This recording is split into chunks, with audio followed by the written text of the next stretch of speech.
Podcast is intended for mature audiences.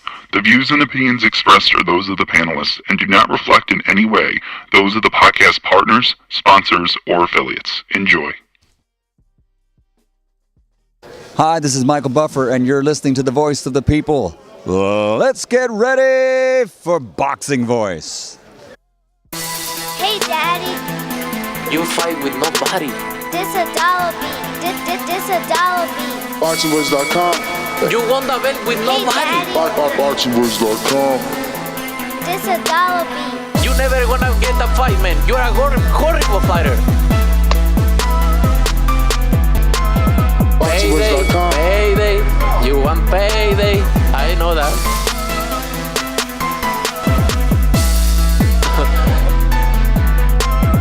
Oh, look this guy. That's the plan to go for the belt, and I'm coming, man. I'm coming, my friend. Get the fuck out of here, man. Please, get the fuck out of here, man. Boxingvoice.com. Because I'm gonna fuck you out right now, motherfucker. Boxingvoice.com. Yo, what up, ladies and gentlemen? Welcome back to a very late edition of the Border Wars recap. Border Wars 13, Plant City, Florida. It went down, and it was one of the best Border Wars till date, if not the best one to date. And we're just excited, man. We're really excited. Everybody's excited off the momentum, off the outcome, and we're trying to keep the ball rolling. What's up, Dumatron, with the background? Where you at? In the fucking subway? Dumatron activated. Nah, man, I'm here in LA right now. I'm at a penthouse office. Just, having some meetings up here, man. You already know, brother. And like you said, man, it was an exciting time for Border Wars right now. We got great feedback from the event we threw. I just want to shout out Gary Jonas and Asa and Ivan, who were involved in this, venue being brought to us. So I'm very thankful for that. And I'm very excited to throw the next event, Ness, because I know that we can do so much better in promotion now that we've kind of tested the waters. And but just looking at the production itself, man, it was beautiful seeing these guys fight in a venue like that.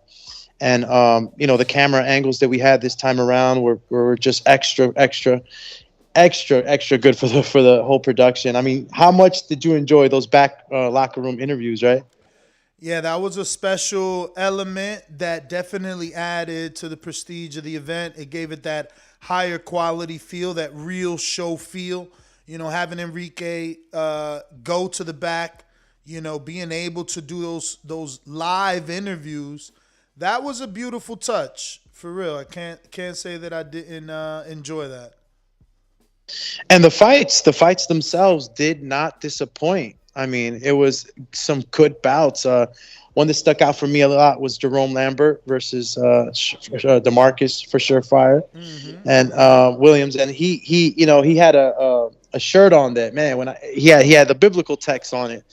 And it just kind of gave me like an insight, right? Because I'm a bit of a spiritual man, and he had a psalm written on his shirt. It says, "Blessed is my Lord who prepares my hands for battle, my fingers for war." And I was like, man, this guy is tuned in. Both these guys are tuned in, and Jerome Lambert never fails, comes in tip top shape. He had a whole crowd in the audience there that was rooting for him. And look, that's just one fight. Super Mex and Eddie Bola de Grasa. We had a championship chubby weight title, and we needed to crown a champion. And the champion that was crowned was Eddie Bola de Grasa. Navarez did a wonderful job in there. Two of the heaviest guys, and honestly, it's incredible the amount of punches that these heavier guys were able to throw. It was impressive. Absolutely, man. Super Mex, he has a tank, man, and it would be good to see him get right back in there, but him and his brother going to Fake-A-Mania, I would much rather be focused on getting a real win in Border Wars versus watching fake wrestling. I'm just being real. Both of those guys needs wins. I mean, they're the definition of, you know, tough guys, but none of that matters if you can't get a win. You know, Jesus Soto Carras was a tough guy. You know, plenty of others, but you don't want to be a career journeyman, and you want to have the taste of victory.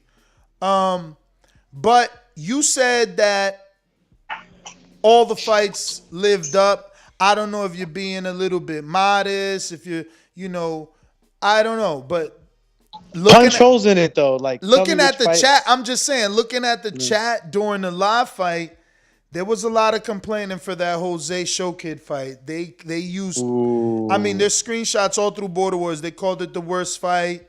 You know what? I can't. You know, my wife, right. Bro, my you're wife right. went Listen, ham hold on. on I'm gonna have to recant this. I'm gonna have to recant. Almost all the fights didn't let you down. You're right. You know, I'm a referee. I forgot that fight. Yeah. Listen, Jose went in there to do his thing. Showkid, you know, I'm getting a lot of shit right now, you know, from a couple of the guys. Like, yo, what the hell? What did you teach Showkid? Yeah, you know? man, he was in there. Bro, the funniest thing was the meme. They said this is what Doomy taught Showkid, and it was like the tackling dummy and a football player tackling the yes. dummy. Bro, I got wind of that, bro. I was just laughing, bro. I'm gonna sign it off to this. Like, Showkid is a guy that has a ton of heart. He stepped in there with the lineal champion, you know, and I got to train him at least 3 times. You know, it wasn't enough time, obviously. The man has a job, he has a family. You know, he is in Mount Vernon or Connecticut or up there somewhere. So I understand that it could have gotten tough, but if you're asking me, was I surprised that it went that way? I really am, because. And I'm actually wanting to interview Showkid now, because I need to ask some questions. When he would spar me, he would want to take my fucking head off. And you know how I am, and that's, you know, I kind of give him confidence and, all right, go ahead, shoot it. Bro, he was trying to knock, like he would hit me, and I couldn't fathom what was going on in the ring, because I'm first the referee now. You know, I'm not the coach anymore, so I'm just looking at things happen, and you know, I felt bad. I felt bad that he didn't get to display more of what we had kind of worked on. And it was curious for me to ask him, you know, like, were you injured? What happened? What happened during your camp? Well, he claims to have injured a shoulder. He complained about that in the fight. And that's why I almost, you know, stopped it even earlier. Yeah, they're sending me so many pictures of you doing the Mr. Miyagi. Why do you always do the Miyagi? My man warmed up his hands and went to... He went to Showkid's shoulder. Yo, it's funny as fuck though. It looks like the arm compress. My little... but it's you know, it's also Ness, because I was trying to, and it happened to ASAP. I was trying to find out how hurt they were. You understand? So you know, cuando tú toca, when you touch, you know, if there's something out of place, it's gonna hurt some more. So, you know, some of these guys, I don't know if it's just and I'm not saying they're not injured, man. Like, I don't want you guys to start saying that. What I'm saying is that sometimes added fatigue on top of maybe you felt can add to your complaining. And I got to be really, really, really slick sometimes in there, you know, because as fighters, you know, we want a little bit of extra time to rest, and we want to be slick too in there. You know what I'm saying? And you could kind of say my shoulder's hurt, and then you could buy yourself some time. It's pro shit. You know, we're seeing the average Joe pull pro moves in the ring, but it definitely concerned me. It definitely concerned me when ASAP Garcia, Pablo, was in the ring and his shoulder started hurting, but he kept fighting. You saw him in his shovel uppercuts up the middle. Showkid is already, you know, his name should not be Showkid. His name should be the Quit Kid. He's got 3 quits in a row. I mean, come on, man. Yeah, it's not. Listen, we gotta just sit down. It's like you said. Pablo fought through a shoulder injury. You went to him. You're like, no, I think I'm gonna. He said, no, I got this. You know what I mean? Showkid just like, oh yeah, I'm out of here. You know? Yeah, I felt like Showkid was just he was dead in the sand. Like it looks like his legs were heavy. It was surprising to me, man. It was surprising to me, and I don't think it's the shoulder. I really don't think it's the shoulder, because the way he would come in it's mental, which is crazy, because when you think back to that first fight, you know, you don't even see the signs of this version of Showkid. He didn't hold as much. He wasn't leading with his head. Like this one, he literally put his head in Jose's groin and ran. I'm like, what is he doing? It was football. It was football. It was football. It was football. And look, man, 3 days of training wasn't enough, but I can tell you that Jesus Christ, you know, 3 days and 12 weeks. You guys should 3 be ashamed days. of yourselves. Listen, I could only lead the horse to water. I made myself available. And I tried. I like Show Kid, but why do that? Like why? I think that deep down inside, Show Kid believed that he could win in a fight against him. But I think that at the same time, the venue, man, the environment, I think that he got zapped. He didn't by look what was like going that on. though. I remember watching him while he was already in the ring while Jose was doing his ring walk. So when they pan to him, he's calm. You see Jordan put the mouthpiece, he looks calm. He looks mean. I don't understand. Honestly, I don't understand. Like, listen, how do you get the golden I went ticket, to the back. though? How do you get the golden ticket and put up that sort of performance? I do not know, and I'm interested in interviewing him and kind of getting a sense more of what happened to him. He because, should call in. And that's not. He should call in. He should not be ashamed. He needs to call in and really, defend himself. Yeah, look, his whole attack was not even on the game plan, and when he would get to him, he would hold. But just to going back to that, zapping your energy, right? I went to the back, and before he came out and fought, I wasn't able to be in his corner, unfortunately, because I was refereeing. But I held the mitts for him, and he started throwing some real heavy shots right from the beginning. And then, I start working him on the inside. I'm okay. Let me get some uppercuts up the middle, and then he lets out this war cry. I mean, the whole back locker room heard it. Ah! So when he did that, Ness, I got concerned. Usually when that happens is because you're trying to get control of so much emotions. Yeah. Trying to pump yourself up? Yeah, he was just trying to like there was so much emotion running to him that he had to let out that war cry, man. And then when I seen him in the ring, you start to see, and he seemed so serene and stoic, but I can see that the energy was leaving him, man. It was leaving him, and I didn't get to talk to him afterwards, and now I just hope he calls in, because it was interesting to hear that in the back, bro. The whole back locker room turned around. I was like, what the? I don't know where we go from here. I think that Jose is a very winnable fight for anyone. For anyone. Like, Jose's 4-0, but he's 42 years old and he's fucking can't crack an egg. These dudes are terrible, bro. Bro, somebody even went as far as to say, and I love my boy Jose, you know what I'm saying? He did his thing. He defended his title. You can't take it from him. No, and the sad part is, I'm gonna go on a limb. I don't know if you know. Obviously, he wasn't on the morning show. Adrian and Show Kid. Excuse me, Adrian and Jose is official. I don't think Adrian beats Jose either. Wow, where's my soundboard when I need it? Ding, ding, ding. Holy fuck. Really? Nope. Wow, man. Jose, I think Jose's proving to you that he knows how to work that ring. No. I've always told people that Jose is a good mover, and his feet are like Algieri or a Thurman. And he showed after 3 years, he still got good feet. And Adrian, on the other hand, showed that he can't set up his offense. So he's going to get countered. That's what Jose does best. I told people, and I tell people every single time he fights, he shot Enrique with counters. He shot Cruz with counters. And that, sure enough, he fucking dropped Show Kid with counters 2 times. He hit him into the ropes, Ricky Hatton style, the one knockdown that you didn't even give him. But Adrian's not the guy. He's not the guy. Adrian last time he fought, he seemed like he was in the sand. I think he had bulked up way too much. I think that he was going to try to steamroll through and ended up showing him more agility and endurance that he was ready for. With Jose, you're totally right. Jose is a counterpuncher, and some sort of the things that I worked with Show Kid was him, attacking and being able to attack at the right time so he wouldn't be countered. So it was a surprise, but I think that Adrian Rowan is just a whole different animal. I think that he presents different strengths in that ring. He's also a boxing coach. He's more familiar with boxing. So I'm going to have to give the edge to Adrian. It's not that I'm rooting against Jose, but surely, Adrian Rowan's a different animal. Understands boxing, coaches kids all day, so he's constantly, looking at the basics. And even though his last performance was what it was, Adrian's still an athlete, man. The age difference is what it is. What Jose can honestly say in that ring is that nobody that he's faced thus far can handle his footwork. His footwork has just been too much for his opponents.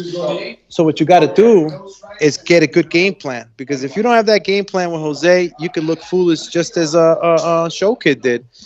Look, listen, we worked on things with Show Kid where we were going to go ahead and put the pressure on him, the mental pressure, and backing him up into the rope so that when we would attack, we would have him trapped.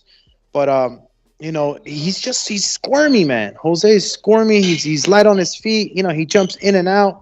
And even though I went over this stuff with Show Kid, I guess it wasn't enough. 3 days sometimes is just can't do it all in that time. Even though if the fighter's showing you that he can, the drilling aspect of it wasn't enough. So right now, matching Adrian Rowan up with Jose, it's just a different fight, a different animal, and they both have their strengths. I think that Adrian Rowan's going to be a little bit better. No, excuse me. Well, I don't want to play Show Kid out because I still believe the Show Kid had something special to show. He just wasn't able to, man.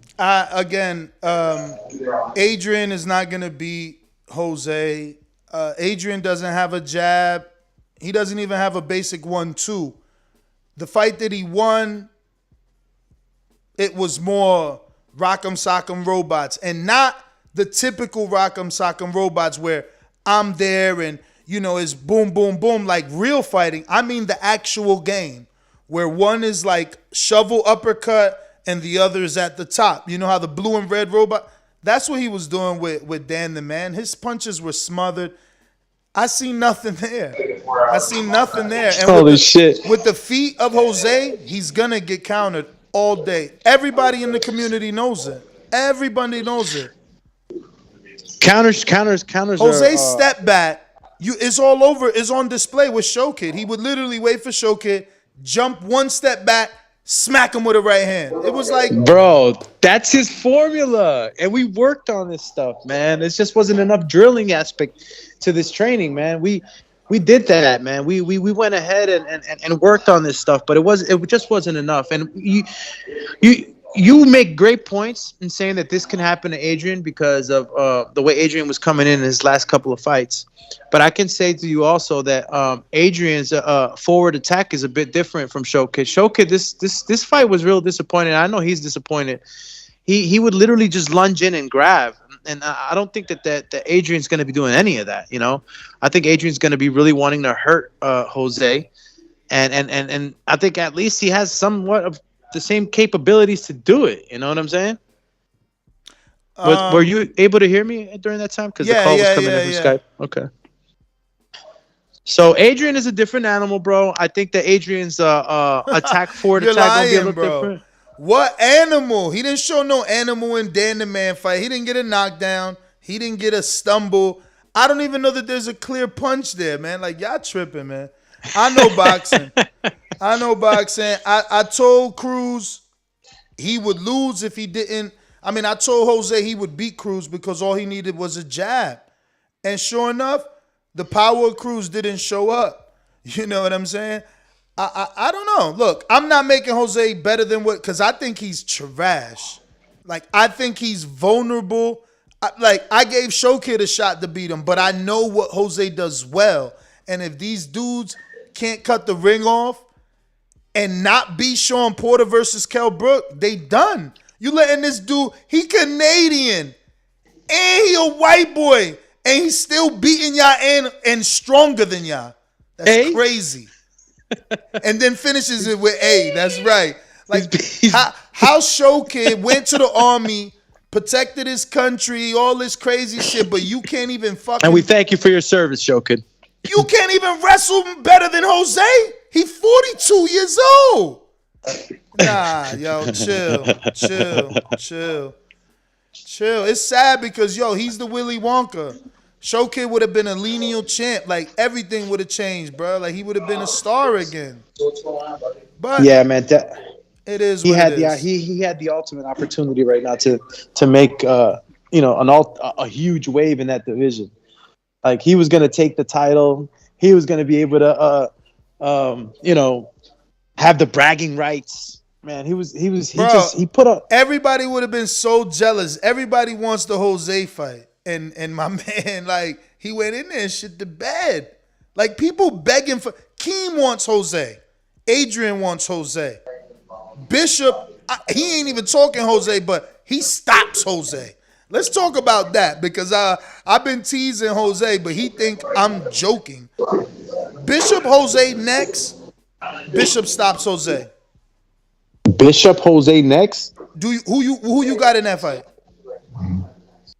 Bro, is it Bishop hits hard, man. Exactly.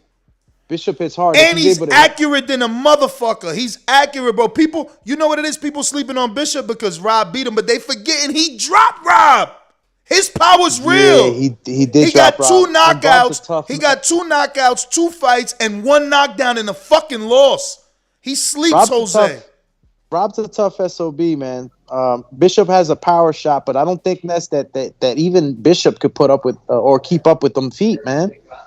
He's not fast on the feet, Mr. Bishop. He can land. He's taller and longer. With his range, he's cutting the distance on Jose. Then bop, bop. He combination punches too. Jose ain't gonna be able to grab that shit.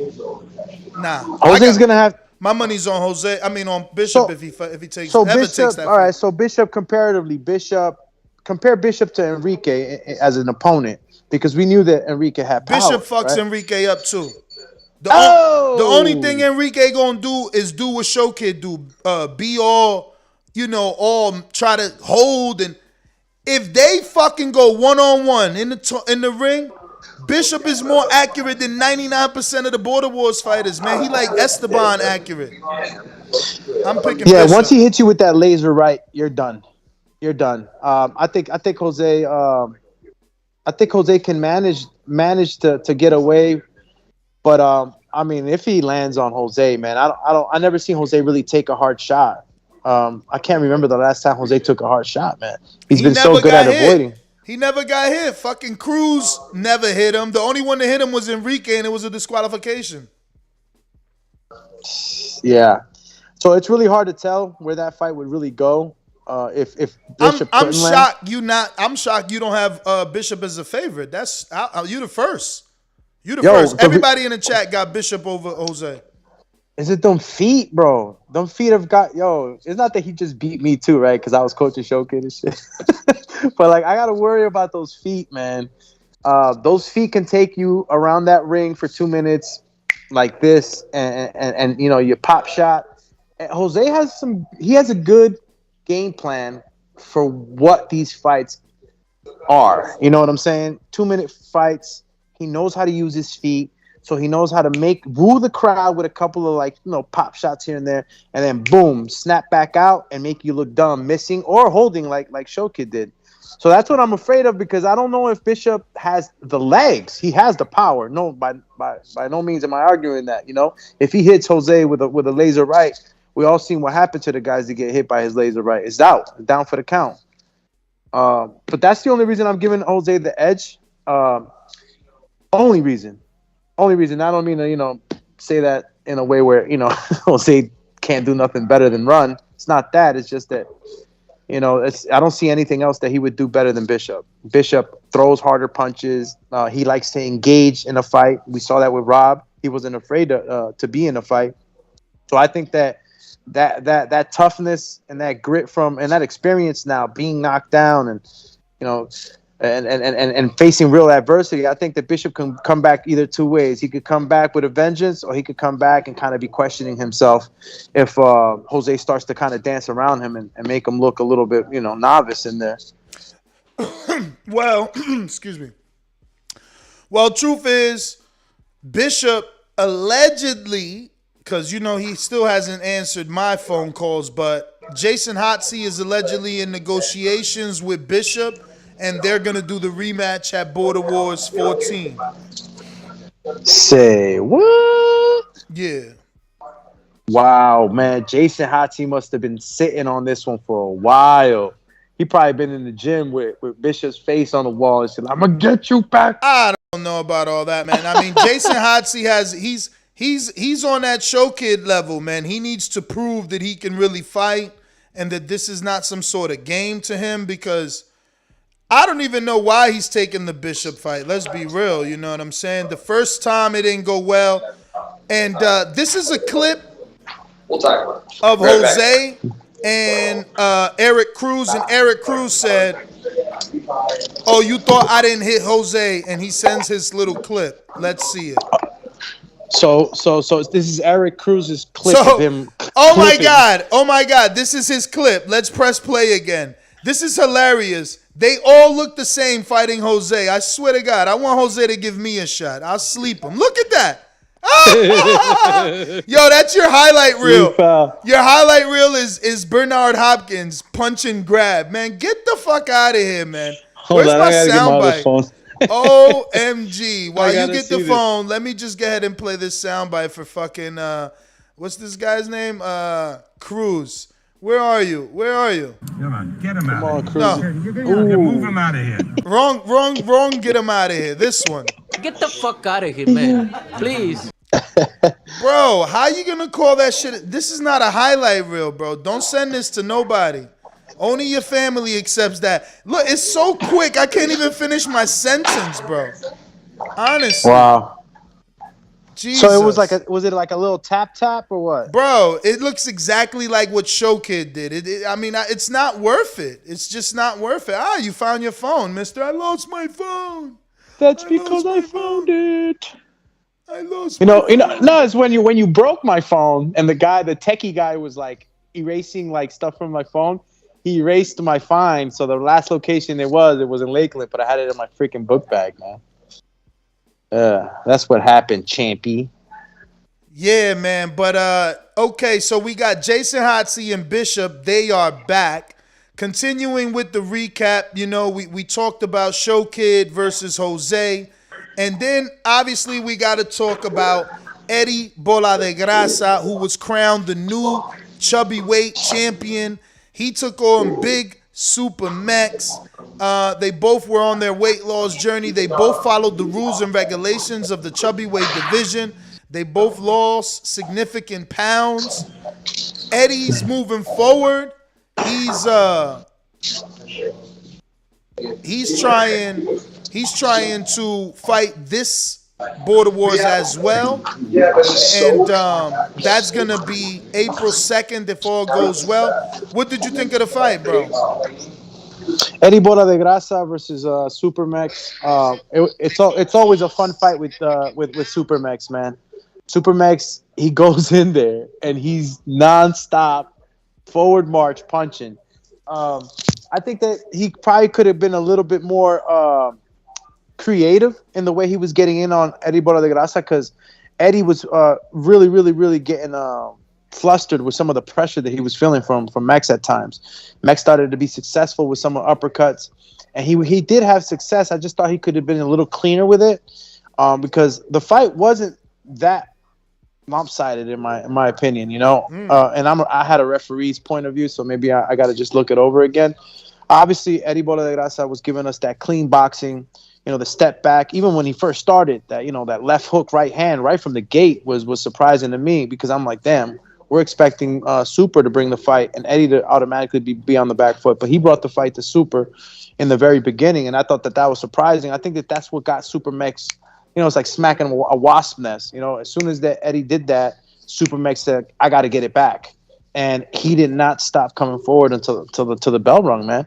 And for two guys, regular Joes that are coming off the couch, man, trying to lose some weight, they were champions already before they fought for the title. I congratulate them for them being able to do these things, and Super Max found extra strength within himself for this camp to really take it serious and not falter on food or exercise or mental game, right? He expressed that to us And there's small goals, like you always say. That small goals, small goals. He's able to lift his hands up, belly don't show. That's a huge goal for somebody that's been above 300 pounds. And I think that this discipline around this fight is going to get him to even lower weight. And who knows? We'll see him in there again. Obviously, this is the end of the year. No, in a perfect world, we would get Eddie versus Santiago, Supermax versus Dr. Mofongo. I like that fight. But Mofongo, I reached out to him, and he said something about, I think, I don't know, just he's not certain just yet. He won't be able to even know until maybe end of January. End of January? Yeah, so he says right now he just can't commit, but he'll see how things pan out. Never a good, option when someone can't commit. You rather jump on a fighter that is ready. Another great fight for Eddie is if I could ever get that dude, Blackie Ramos, fucking, I almost want to call him a pussy, because you like all on IG, you fucking doing all this fucking pad work with some dude named Fluffy, but you won't fucking fight. Taking all these fucking pictures with your shirt off, but you won't fucking fight. You know what I'm saying? It's like, get in the fucking ring and swing, bro. You know what I'm saying? All these goddamn Planet Fitness selfies. Nigga, I got a champ for your ass. Get up in here. Mix it up with my dude Eddie. We ready to rock and roll, man. You know what I'm saying? Planet Fitness. For real. My man in Planet Fitness doing mad shirtless fucking... Bro, like, get in the ring, champ. Get in the ring, man. I got Eddie for you, man. But because Eddie, I want Eddie to get one more fight so that when he fights, let's say, Border Wars 15, he could fight Tank under 250. And I'm talking, obviously, the real Tank from DC. But in the meantime, Tank in DC needs to get, he needs to fight too, because he's 1-1 right now. Yeah, he's been off for a little bit, right? Yeah, I mean, he fought last in Milwaukee. Chino, right? Yeah, he fought Chino, so he's only missed 2. He missed the second Milwaukee, and he missed the second, this Florida one. But I got a counterpunch from Showkid. Showkid, man, look, we all know you funny, bro. You ain't gotta like make jokes though. We need a win, bro. Yo, you can hear me? I hear you. First of all, we're not gonna tolerate all the slander. You know what I'm saying? What slander? First of all, half these dudes is scared to sign up. Half of them that do sign up don't even show up, and y'all trying to slander the 4-time in a row Border Wars champ. It's not slander, champ. Like, we respect you. Some of the stuff is slander. Some of the stuff is true. I'm not the best fighter in the world, but I don't fake injuries. First of all, I never said I couldn't continue. That was Jose was like, oh, he's injured, and Doomy grabbed me like, no, you can't fight no more. Why would I stop with 1 minute left? You ain't argue. Ain't argue? No. When did I stop? I stopped and shut my shoulder out, and he pulled my shoulder off. Pablo on camera. Pablo on camera saying, nah, I want to fight.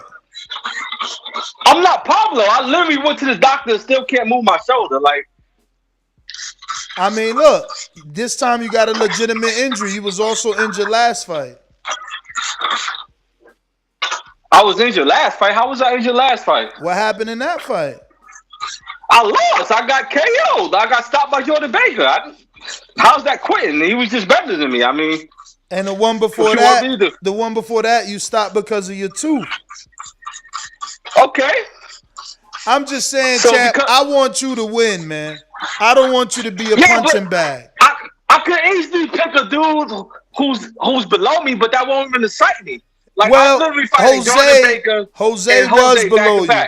Jose was below you, in my opinion. You got dudes who've been boxing their whole life who won't fight Jordan Baker and Jose.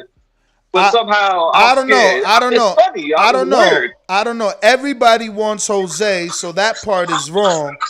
And the other part is wrong is that I thought you would beat Jose, but you went in there and you played games. I mean, I thought he was gonna box. I didn't know it was gonna be a wrestling match. I'm trying to punch this side, and he's literally holding my arm and ripping my arm off, and I'm getting warned by the ref. I mean, I was confused. He's only holding you because you telegraphed your shot, so he's seen him coming.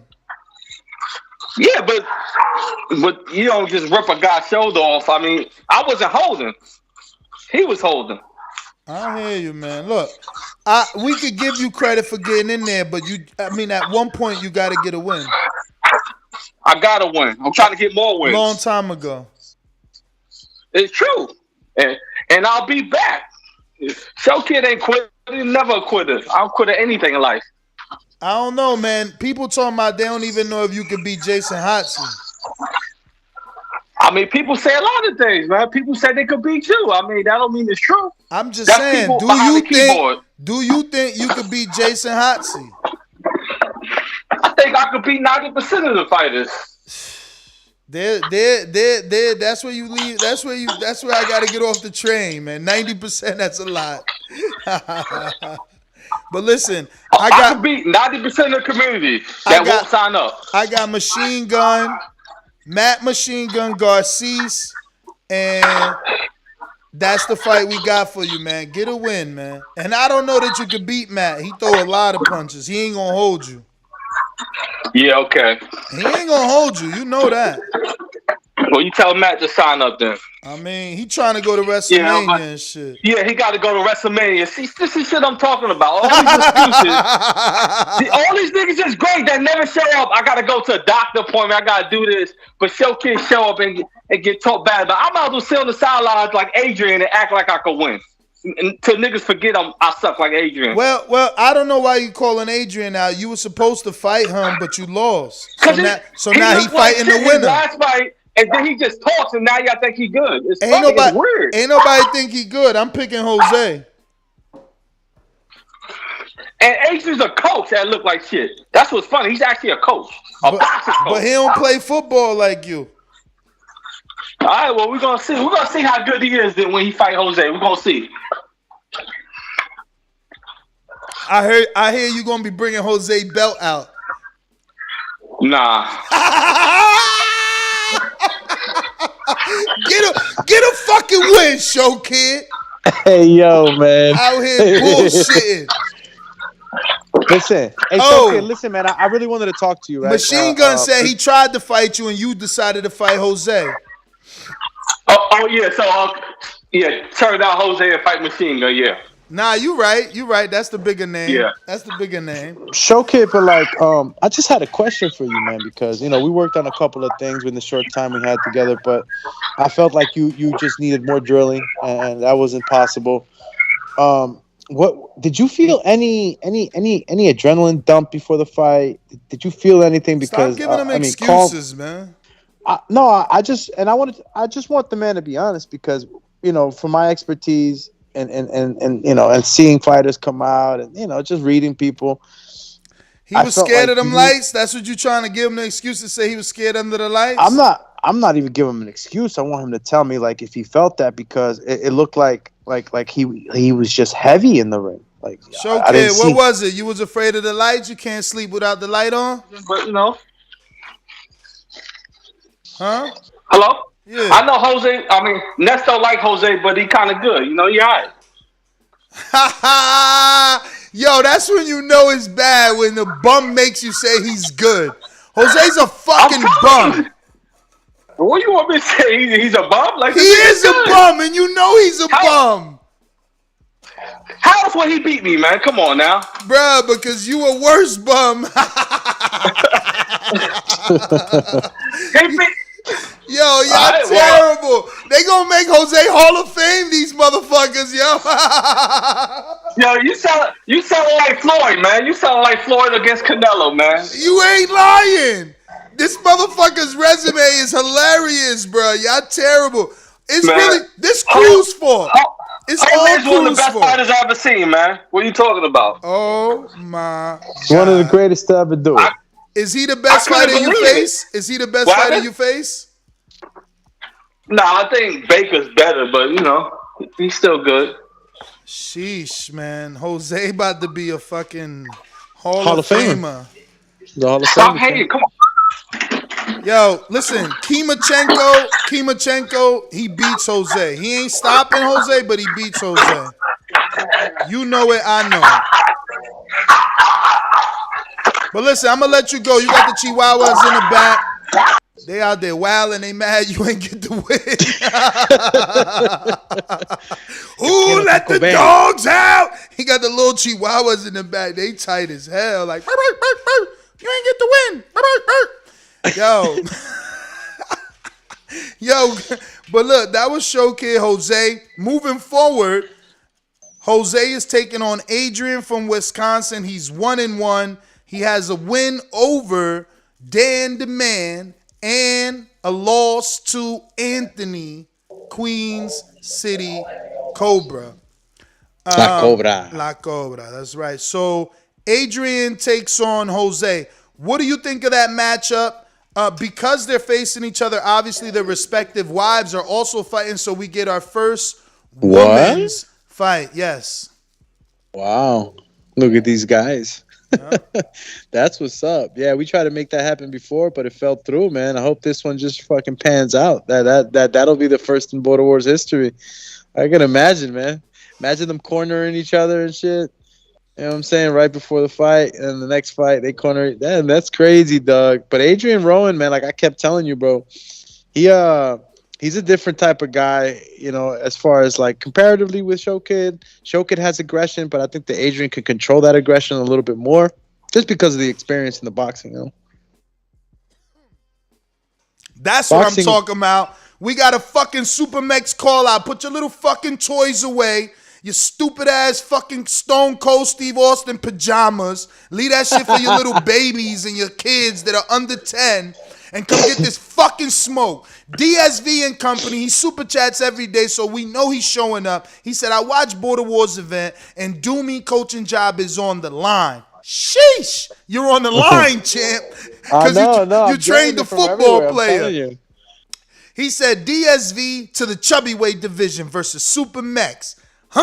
Devil emoji. Texas versus Texas. Don't hide Supermax. Fucking WrestleMania for fucking children. Get out of here with that bullshit. Have we ever even seen DSV hit the bag?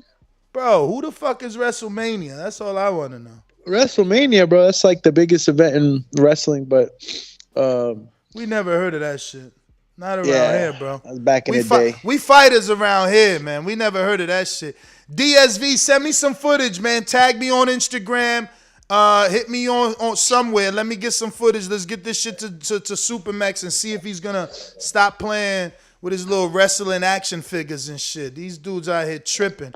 But we gonna go. We stopped with Eddie and Supermax. So now we see DSV calling Supermax out. What we need is a fighter for Eddie. Like I told you, I would prefer Dr. Mofongo or a Santiago to be Eddie's next fight, get his first title defense, and then... How does Dr. Mofongo feel about the return? He's got to think about it. He's still got some stuff on his plate, so it's not 100%. It's not 100%. Yeah, I think Mofongo... Santiago is more probable, and that's a good fight. Santiago's fought some people, and no one's been able to stop him. The dude always throws punches. The occasional head gig gets busted off, but no one's really stopped him.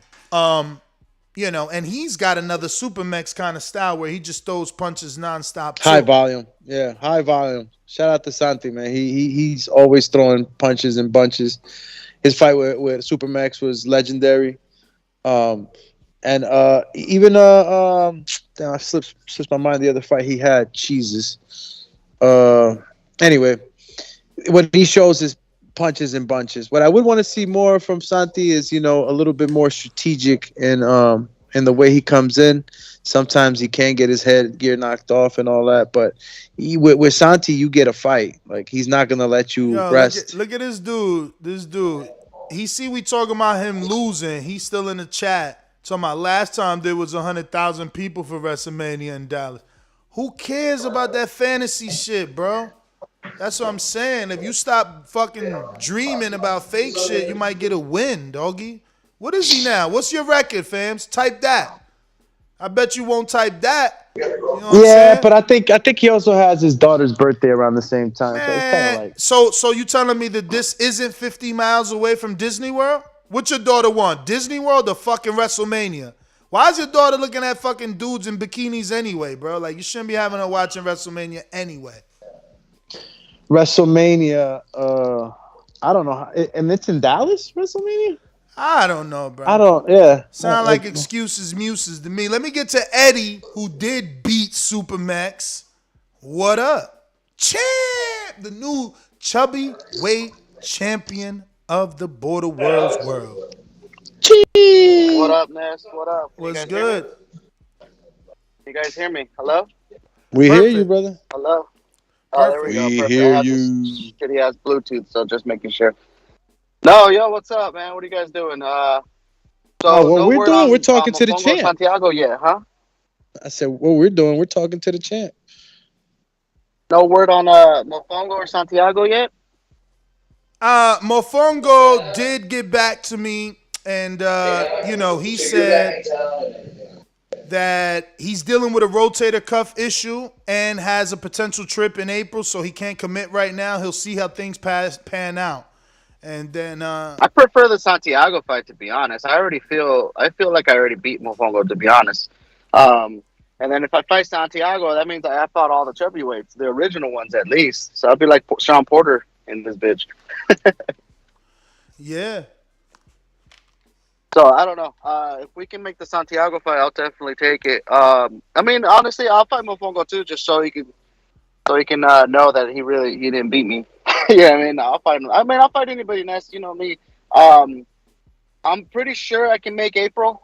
April 2nd is gonna be a little tough because of work, but either way, I could probably make it happen for sure. I'm just gonna need time to get my fees in. You know, I got to pay this trip off and then get my fees in for you. To make it official. For sure, man. Hopefully we can get the Santiago one, and also, if we come back to that venue, Dumi's trying to find a way where you guys could get a percentage from those tickets. This way, it could also help you guys, make some money. We didn't sell any tickets last time, but that's all right. That'll be the incentive this time around. I was gonna say, damn, Ness, you went real quick from you're done with Border Wars to like setting a date and wanting to go back. You know what it was, man? Watching the playback, we've never had this level of production. We've dealt with TriStar Productions before, but James wasn't there. Having a dedicated cameraman, having Enrique being able to add the back, the locker room interviews. Man.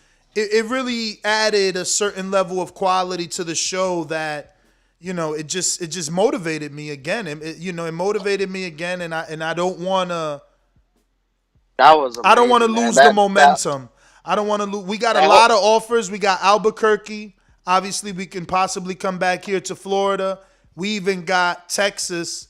Coach Roger has a venue. Alex, Dumi talked to him. That's the trainer of Marvin. Marvin, yeah. Yeah, they offered a venue. They offered a location. Same thing, food, drinks, all the greatness. So, I don't want to stop because of whatever my personal reasons are and hinder Border Wars from growing. Exactly. No, I mean, if you got all these offers, I mean, the sky's the limit, I didn't know you had offers from Texas either. I knew the New Mexico offer was there, but I didn't know there was a Texas one. That's amazing. I'm there for all of them. If all those plan out, I could do all those for sure. So I want to definitely. It's one thing winning a vacant title. You're officially a champion, but you're not the champion. You got to defend. If you win a vacant, you got to defend. Yeah. So I'm eager to defend whoever you get. Honestly, I don't care. I'm not gonna be too cocky or too confident. I mean, look, I thought I was going to blow Supermax out of the water. I went life and death with him. I thought I was going to destroy Mofongo. I have a draw with him. So I'll take anybody next. I'll just focus and try to train as hard as I can. Not try, but train as hard as I can and definitely get these wins. Yeah, I mean, Dumi, how do you feel about James Benitez? I know him and Majimbe are actually working on a deal to fight each other. But I know you Yeah, I know you did power work with James Benitez. Where's his I skill did. level at? Would you like to see him get a fight with a Majimba before a fight with Eddie, or is he, you know, a good fight for Eddie if they can make that? I never even heard of him. No, you I'm haven't gonna. heard of him, obviously, Eddie. He's completely new to Border Wars, but he's been a supporter. He showed up to, multiple TBV commentary gigs in Atlanta. Okay. He's a real one from the community. He did pad Okay. work with Doomy in New Jersey, but he's originally from Atlanta. So when he traveled to Jersey, he got with Doomy. So there's some footage of him. I'll repost it. I mean, Doomy, you might have Yeah, it on no, your Ness. phone. I'll be honest with you, brother. Like, James seemed, basically sound. I don't know if that makes sense. Like, all his basic fundamentals were sound. Like, I didn't have to really change his footing too much. Like, it was just me just kind of looking at him and seeing how he was moving, and it looked like he just done it like a lot. Whether he was working out or not, and he's overweight. So he told me, he's like, listen, I'm overweight. I'm not even supposed to be this way. I actually was like 180 pounds or something like that. And we got to talking, and I told him, I'm like, you lose some weight, man. You're gonna be moving way better, because even at this weight, he was showing me like, bro, clean hooks. Everything was looking sound. Now, I don't know about the experience. The experience is a whole nother deal. You're going in there with Eddie Bola de Grasa, who's And taking being on under the lights too. Being under the lights. and being up against opponents like, I mean, Eddie's been in there even with the likes of you. That's a lot of pressure, and he's able to handle that type of pressure. He's able to live in it. And I think that gives Eddie Bola de Grasa a huge advantage on James. So I think that James would have to show me something in sparring for me to be able to go ahead and say, you know what, James, you could actually jump in here with Eddie right now, because of as of right now, the knowledge I have of James is only the pad work and that he can move well. But shape, I don't know if he's in shape. Listen, Eddie Bola de Grasa and Super Max, man, they threw punches in bunches. And I don't know if James Benitez can do that based off what I saw. So I think that it would have to be James Benitez to really jump into this, really knee deep and really grind in order for him to get that cardio back, because these guys were something else. Real quick, man, before I go back to Eddie, I just want to shout out our Border War sponsor, Thirst RX CMOS Gel. You can obviously check out Thirst RX Juice Bar, which is located at 1049 Rootland Road in Brooklyn, New York. And shout out to King Born, you in Brooklyn. Stop over at Thirst RX. CMOS Gel, Border Wars sponsor. Check them out for all your CMOS purposes. But, yeah, man, Eddie, man, we're going to try and make that fight with you and Santiago and see where we go from there. But I wanted to ask. Real quick. Go for it. Oh, go ahead. No, go for it. No, I was going to say, real quick, all those fights would be great. All those fights sound amazing. I'll take any of them, but remember, they're chubby weight rules. They're strict rules as far as this division goes. So whoever wants to fight me, I'm gonna definitely want to do the chubby weight rules, because I'm trying to get this weight off. Of off. course, no, there's no way to fight for that belt without following the chubby weight rules. Those rules and guidelines are intended to get you guys out of that division and into a real division. This is just Exactly. an in-between time. But, I will be honest. I would love to see you and Jose. You would have to lose more weight. You got to lose more weight, because obviously he's got the feet, But I feel like you got the skill. I will destroy that. I don't know, man. Listen, I'm sorry, bro. I've heard four people say that already. It's like I'm getting tired of hearing that shit. None of them know how to cut off the ring. Jose, you just cut the ring off and apply pressure, smart pressure. I'm a come forward counter puncher. That's my natural style. I couldn't do it with Mex because he pushed me back. But my style is to come forward and counter you as you punch. And I could cut off a ring. I do it to Robert. I do it to Jose. I know how to cut off a ring. I would destroy Jose. If Jose wants to stay at cruiserweight, I will happily fight him easily. Well, all right. I mean, I don't think he's gonna. I mean, yeah, if you can get to cruiserweight, then that fight is more possible. But as a chubby weight, I don't see it happening. No, I know. I'm sorry to cut you off like that. I just get excited when the prospect of finally putting Jose under my resume. Finally, someone gets the scalp. That's what I'm saying. Like, and that's where I feel like, Show Kid, your SDS fellow promotional stablemate, where he came up short. It's like you got this big opportunity and, you didn't really let it rip. That right hand was so telegraphed. Jose was just waiting on it. Jose's really, really basic. I'm so shocked that no one's been able to figure him to out. beat him. It's funny to me. I mean, I guess a win's a win, right? Robert Ortiz always says it all the time. It's like, hey man, he wins, so I guess can't be mad about that. But what do you think? What do you think of Jose and Adrian Rowan? Do you have Jose as the favorite or Rowan as the favorite? Honestly, probably Jose, because you saw what a little bit of boxing can do against a Rowan when Anthony Edwards easily outboxed him and made it a boring fight. So Rowan's going to have to learn how to cut out the ring, cut the distance to be able to get to Jose. And then once he's able to do that, he has to learn how to not get tied up so he can leave punches go. Because as soon as you cut the distance with Jose, he's tying you up. For real. So Jose is definitely the favorite in that fight. No offense to Rowan. He knows his boxing. He's a good coach. He's a great commentator, too. I want to actually shout Rowan out. You and Rowan was a good team, and you were like the Jim Lampley, reacting to what's going on, and Rowan was breaking it down and explaining what was going on. I love the commentary on this Road Awards. It was great. Yeah, Brandon, the producer's like, yo, I don't want Rowan in the ring. I want him behind the mic. I wish it was that easy, man. Everybody got the fighting dreams, man. I want to fight again. These guys looking like straight up food. They're out here looking crazy, bro. For real. You're trying to get a rematch, Ness? Oh no, not with you, champ. I want you to go down there and be great. Like a fight with you and Keem. That's a dope fight. The Tank fight with you under 250. That's a dope fight. Jose. That's not a bad fight. Yeah, man. I'm excited, man. I'm actually on my way right now to the gym. Just to stay loose, I'm not going to work as hard, but just to keep, the diet going, keep the weight going. And then when I finally sign a fight, I'm able to put in the real work, Yeah. Well, Max, man,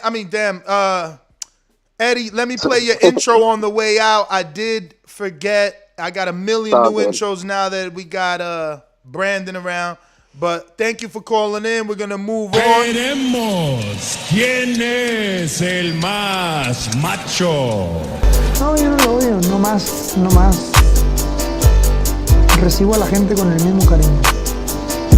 Simplemente que chingue a su madre. Así de simple. SDS. From Las Vegas, Nevada, USA, presenting Eddie Narvaez, a.k.a. Bola de Grasa. SDS Promotions. Apologies. I had forgot his intro. But let's get to one of the guys we've been talking about. The man on everybody's hit list. Popping all this champagne, popping all this rosé, getting money like Jose, chain code Norway. Shorty want that foreplay. I'm like, no way. Gotta rock it like Coldplay, killing it. OJ, getting cheese like Green Bay. Call me Aaron Rodgers. Hopped out that Dodger, dodging them coppers. My boy got them choppers. You don't want no problem. Yo, Ness, just be honest with me. Tell me this. Tell me that Show Kid's not going to bump that tune next time he's with his lady, man. Hey, he's going to have that in the background, man. Yeah, you know it. I'm the man, baby. Oh, my goodness. Where to start, man? First of all, let me address my opponent, man. You know what? I really like Show Kid. Really like him, man. He's such a good guy, such a gentleman. Absolute pleasure to have fought him, to be honest with you. Now, the allegations of me wrestling, that's not the truth, bro. You guys saw me. I was telling him, come on, come in. I wanted to make that fight sexy. I wanted to so bad. He was just lunging at me like a linebacker, man. There was nothing I could do to prevent him from doing that. That's my lack of skill, man. Absolutely. I heard Ness while I was fighting.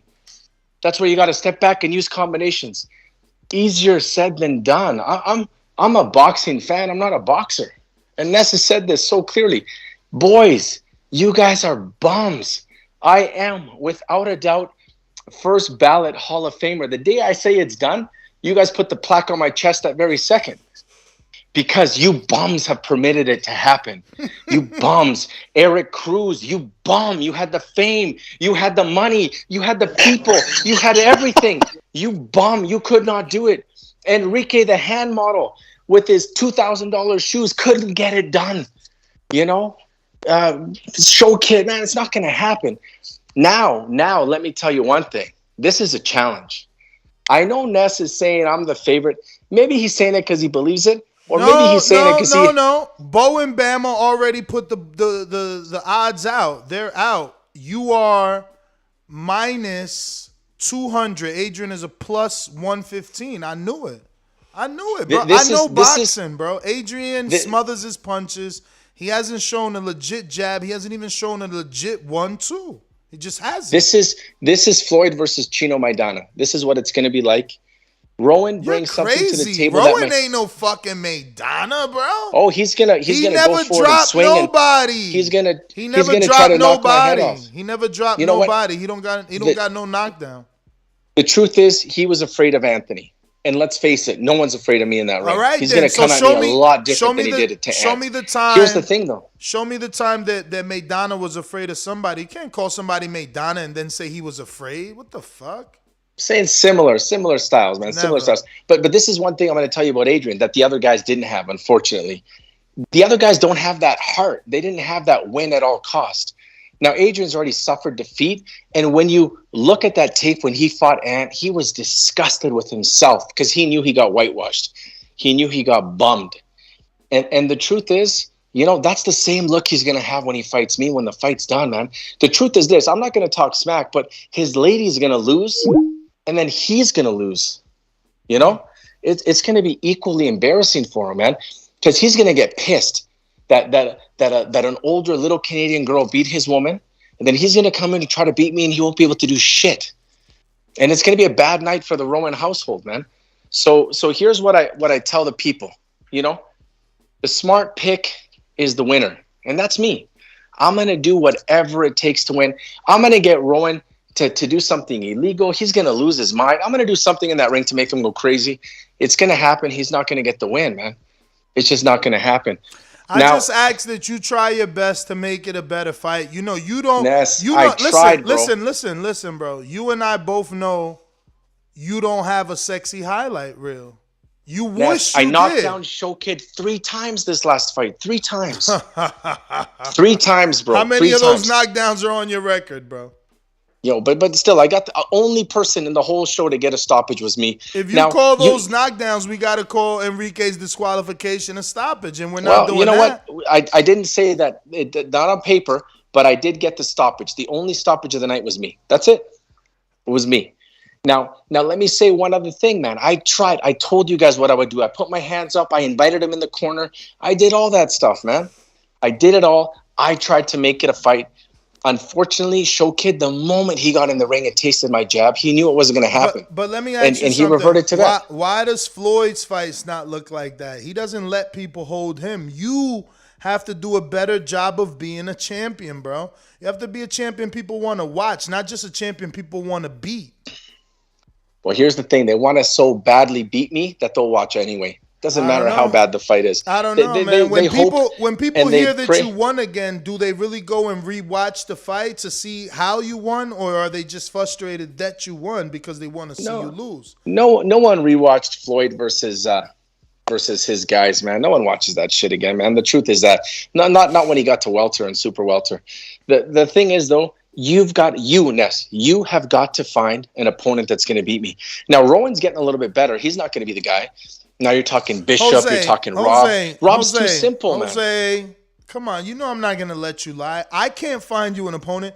You pick your opponents, bro. You're no different than Canelo. You're no different than Floyd. I wanted to rematch Show Kid. And then, I have to fight Rowan. Again, you pick your opponents. I don't pick your opponents.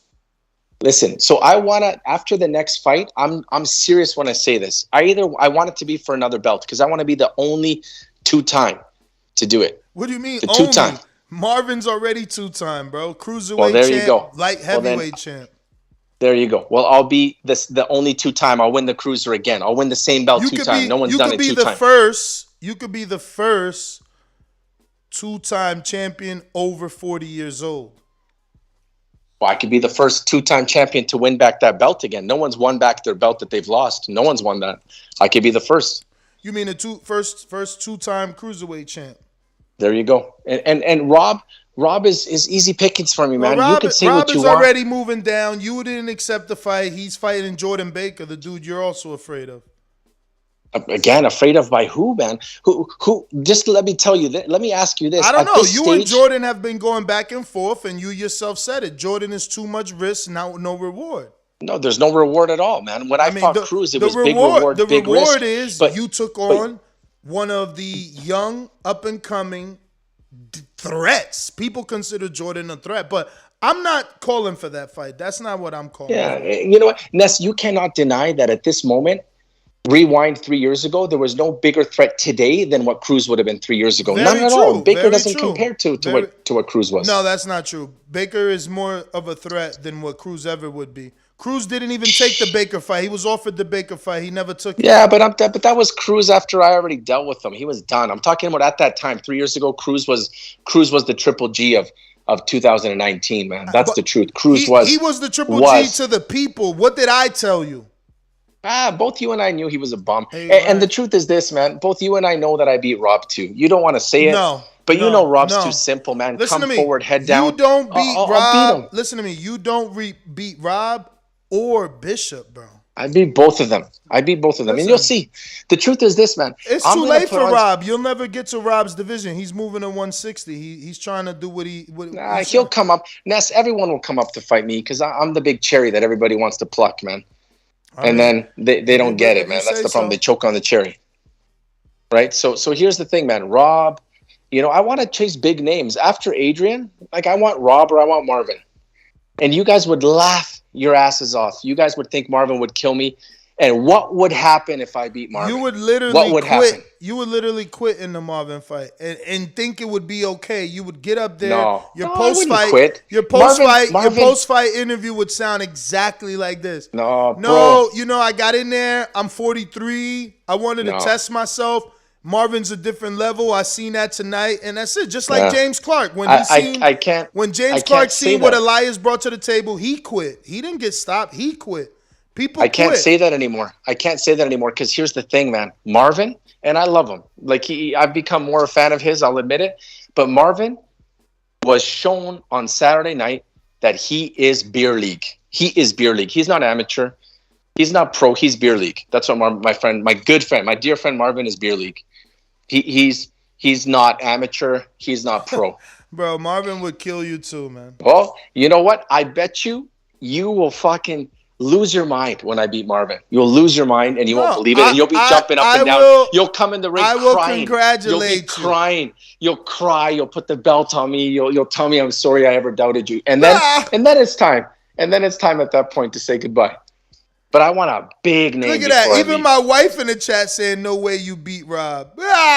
People know I beat Rob. I beat Rob. And I beat Marvin. That's the crazy thing. I beat Marvin. Think about it for a second. Bro, And stay then away think from if there's a Rob and possibility. Bishop and Marvin, man. Stay away from Rob, Bishop, and Marvin. It's like you said many years ago. There's Border Wars and then there's Border Wars 40 and over. Keep with your 40 and over, baby. I get it. But what I'm saying is Marvin showed enough, invincibility in there that he's shown it. He's shown his vulnerability. And I don't think Marvin is that much better than his cousin.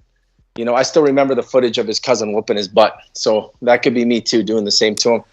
Nah, man. But here's the thing. Nah, man. Remember, there's always sparring footage. Like, for instance, Hergovich, got, sparring with Wilder many years ago when he was 19. That doesn't mean anything. Like, Cruz and Marvin sparring 7 years ago, 4 years ago, doesn't mean the Cruz or Marvin are the same person.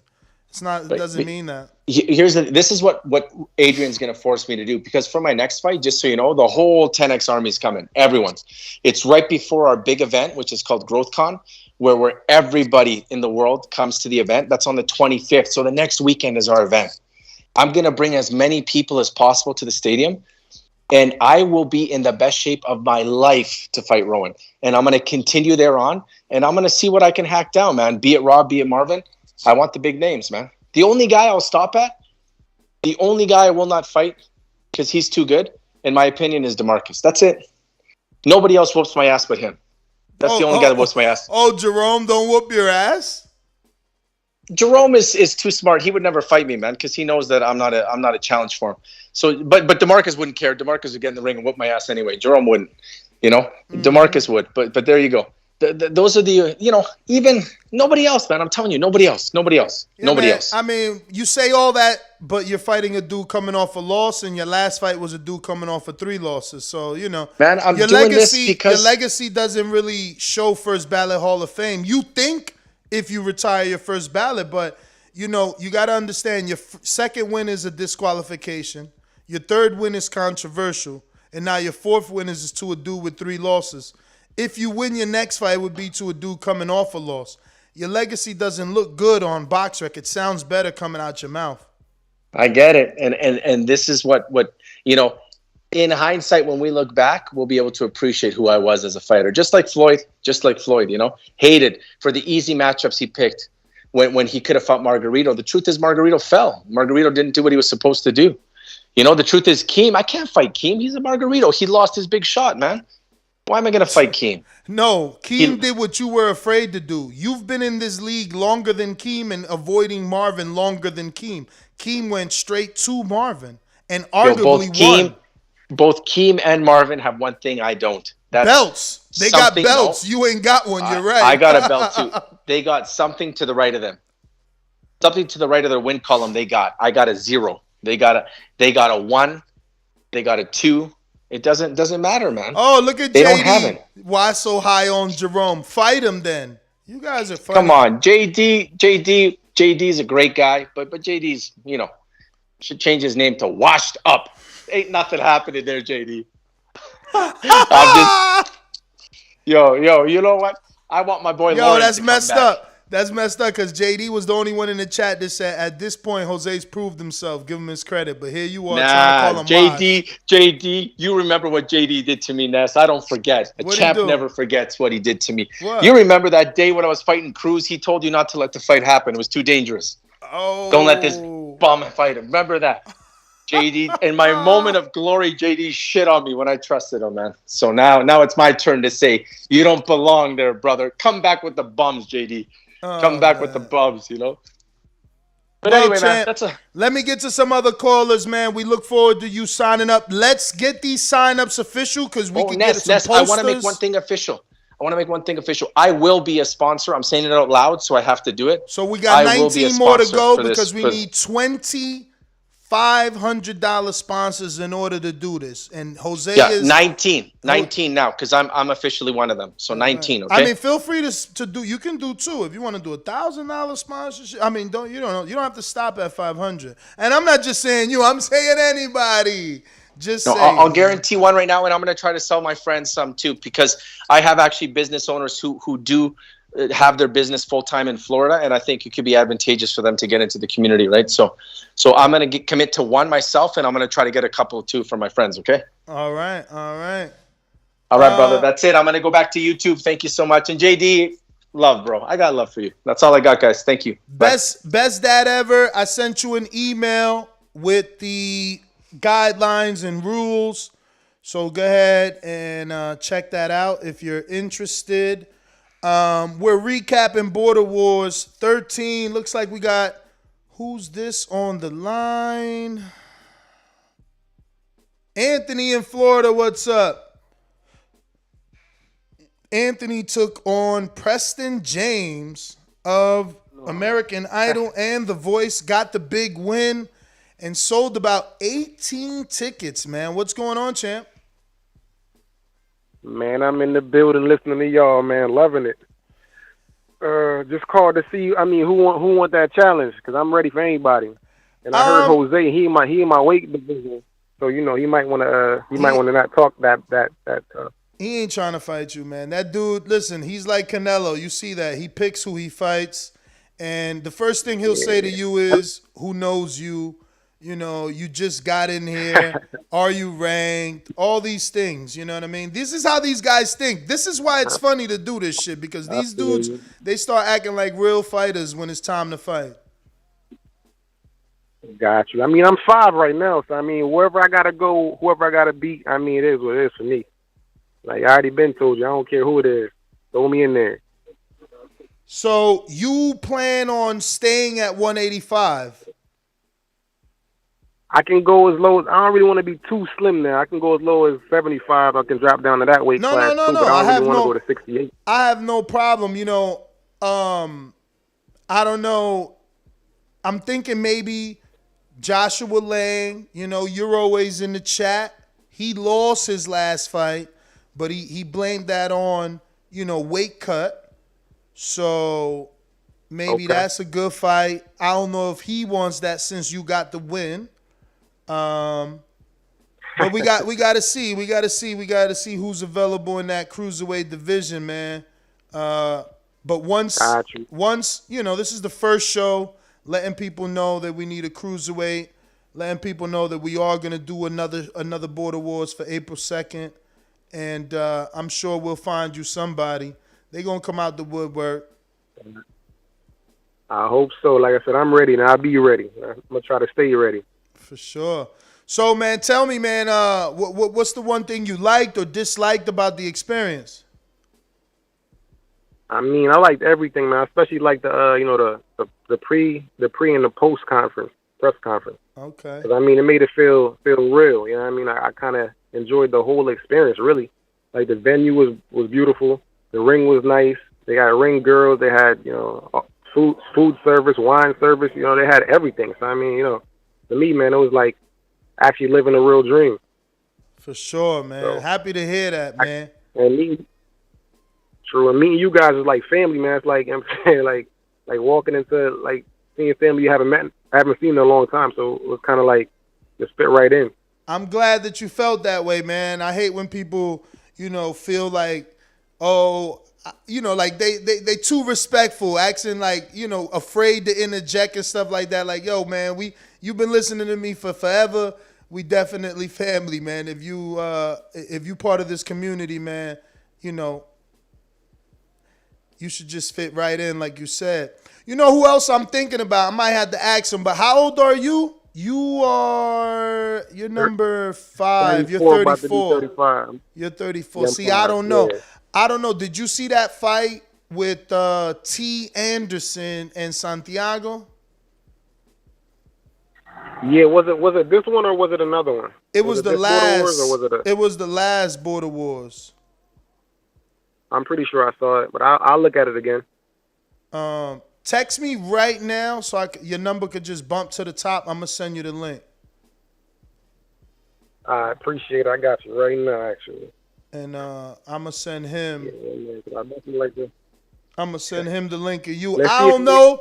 Again, you a lot younger.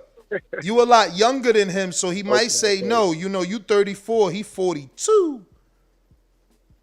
All right, yeah. Here we go. I mean, if he take the call, man, I'll take anything. Like I said, I'll take anything. I'm here for the experience. For sure. Nah, but we gonna find you something without a doubt. There's a few people, like the last time we had a lot of cruiserweights. There's a dude named Sel Edwards, I think. He was a tall cruiserweight. How tall are you? 6 foot. Okay. Yeah, that'll be good. Yeah. It don't matter to me. How tall is tall? I mean, it really don't matter to me because, I mean, I can get on the punches if he's tall. So it really don't matter, but what you mean? He looked like 6'1". He looked like he was about 6'1". Oh, so he about my height. So yeah. All right, easy work. That's cool. Yeah, man. But I was just, like I said, trying to show some love, man. Hold the call up. You was telling me that if we do come back to Florida, you said not only you were interested, but your brother's interested, and you said your neighbor. Yeah, my neighbor. I don't know his weight, but he might be like 160. My brother's probably around my weight, right, 180, somewhere around there, 175, 180. And yeah, I probably got you 3 sponsors too. So I mean, you know, trying to make sure I roll with y'all. Oh, so, whatever shit. it is. Well, let's go. That's exactly what we're talking about, man. If we could confirm those, that brings us down to just needing 16 to make sure this damn thing goes off.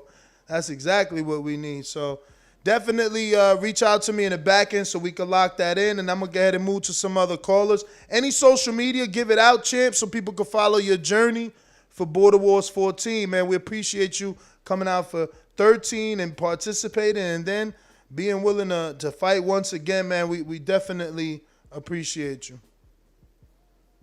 Gotcha. This is Anthony Forbes on Facebook. I don't really have a lot of other social media. I try to stay to myself a little bit. So this is Anthony Forbes, Facebook. That's what it is. All right, champ. Any new footage you got, post it in that Facebook group that I sent you the link to. If I ain't send you the link, let me know so I can resend. All right, I got you. All right. I appreciate it. Yep. You got it. There you got it, ladies and gentlemen. That's Anthony Big Money Forbes. He got the big win over Preston James, former American Idol and Voice participant. Shout out Anthony Forbes. Man, if he could bring in 3 sponsors, that'll put us at 16. That'll get us a little bit closer to our goal and ensure that things happen. For sure, Fire D says, I hope you sent my medallion express. I need that ASAP. Well, actually, I didn't mail them out. I'm kind of trying to see who is fighting in the next one because I much rather give it to you in person, put it over your neck, and get that on video for the IBO. You know, that's important to them, that people see that they gave y'all the medallion so that they could keep giving us medallions to give to y'all.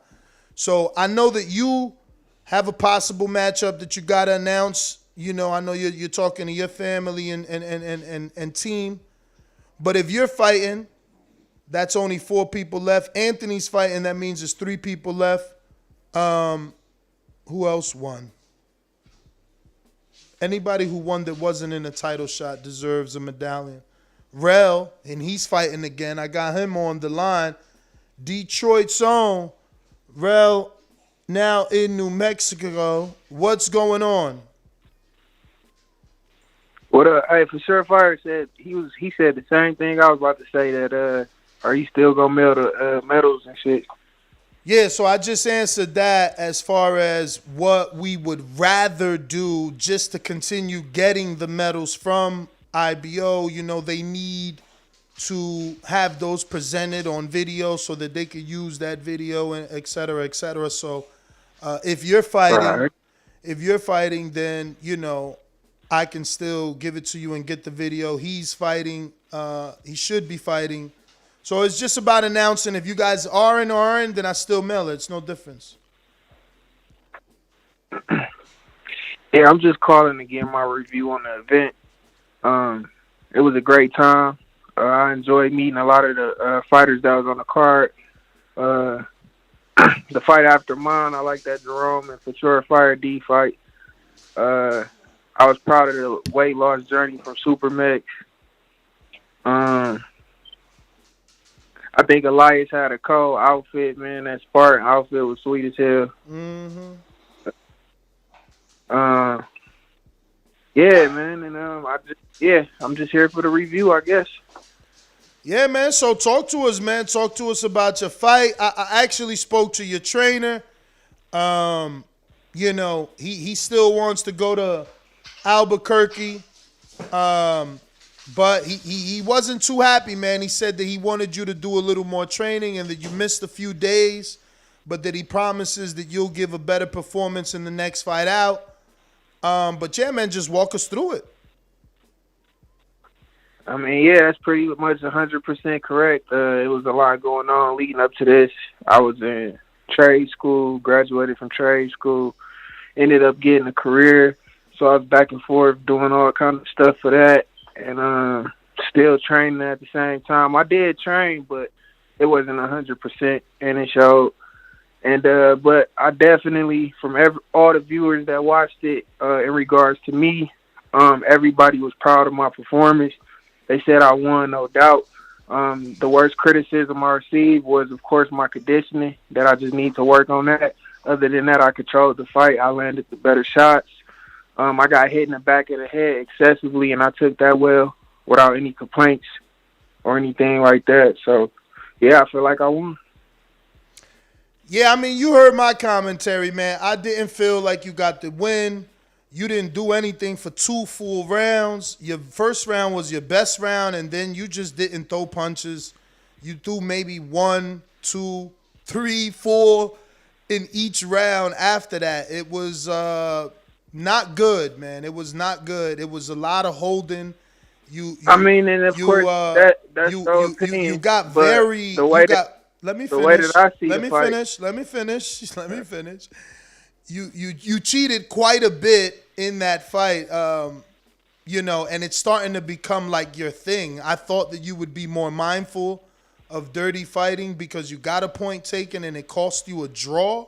Because had you not got the point taken, you would have beat Marvin.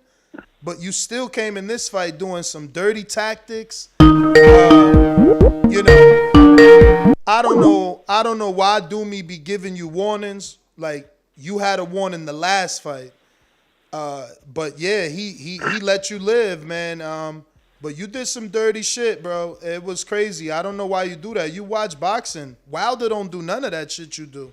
That's your favorite fighter. Earl don't do none of that shit you do. I don't know why y'all fight the way y'all fight. Like, no one fights like that but cheaters. So when you say illegal tactics, you referring to clinching? I'm referring to you pushing him in the face during a clinch for no reason. It's video of that. It's video of that. Yeah, like that did happen, there's a lot. There's a lot. I mean, more. that was. There's a lot more that I could clip video of. You just do illegal shit. It don't make no sense. You don't even got a response. I'm not hitting nobody in the back of the head. You know what I'm saying? I got hit in the back of the head at least 7 times in the fight. It wasn't mentioned at all. I mean, probably that's because you're clinching. At the end of the day, if you calling me a cheater for clinching, and at the end of the day, I never said that. A tactic. It's a tactic. I didn't do nothing illegal but grab his arms and execute what he tried to do to me. And you want to talk about him going to the body. I ain't trying to take nothing from Pablo or nothing, but a lot of that shit didn't get through. I kept one of his arms free. And of course, that's the reason he was able to hit. He was able to hit me in the back of the head. I was fighting too. How you fighting if you're the one clinching, bro? But it don't matter. I executed the first. Let me get my review across. I mean, you did give your review. Remember, you told me that everybody who watched the fight thought you won. That was your review. My shots was accurate. They was consistently in the accurate first in the first round. And then in the second round, when we got in the second round, he used his head to rush me to cover getting hit and pretty much eliminate my reach. And we was chest to chest every time. It's not like I was going to Pablo to reach for him to grab him. Once we were separated, once Doomy separated us, I swung and I hit him every time. Go back and watch the fight. And then when you talk about body shots, in the second round, I hit him with 2 crazy body shots, came over the top with a right, and he was running from me. Bro, look at the live chat right now. Look at the live chat right now. It says it was excessive. Like, you can say it wasn't. People watched your fight. Almost 7,000 people watched it. The way that I look at it is like this. It's a learning experience for me because I didn't come in here a perfect boxer. I can see if I was one of the top level amateurs you have in a program, but I showed development in different ways this fight. For instance, not using the back foot as much. I stayed right there. Next time, I'm going to work on the inside more without holding. But at the end of the day, I held and clinched, got broke from the ref, and I executed with the points every time. Jose wants you to know that he had you winning 2-1. You know, I'm not arguing with anybody that scored it for you because it's like you said, if they want to give you the round because when the ref broke it, you landed a right hand, I can't do that. I can't. You can't land 2 punches. Pablo, Let me finish. I can't score the round for you if you land 2 right hands, but Pablo's landing every time he's in the clinch. He's the only one working in the clinch. But it don't matter. That being said, you move forward. Info Joe did announce the wrong scorecards, but the commission decided to let the win stand, put Pablo in an elimination bout to be your mandatory or the winner of your fight, because obviously you have to win it for him to be your mandatory. But the title fight between you and Sean, Mission Impossible, is going to happen. Are you accepting that challenge? I spoke to your trainer. Obviously, he said, yeah, but I know you're the fighter at the end of the day. Does April 2nd? We spoke about it earlier. I talked to you about it earlier. You asked me. I told you I'm good with it. I know, but that was on private, bro. We gotta do show. Like, it's gotta be a show, champ. It's still entertainment. They gotta know you want the fight, right?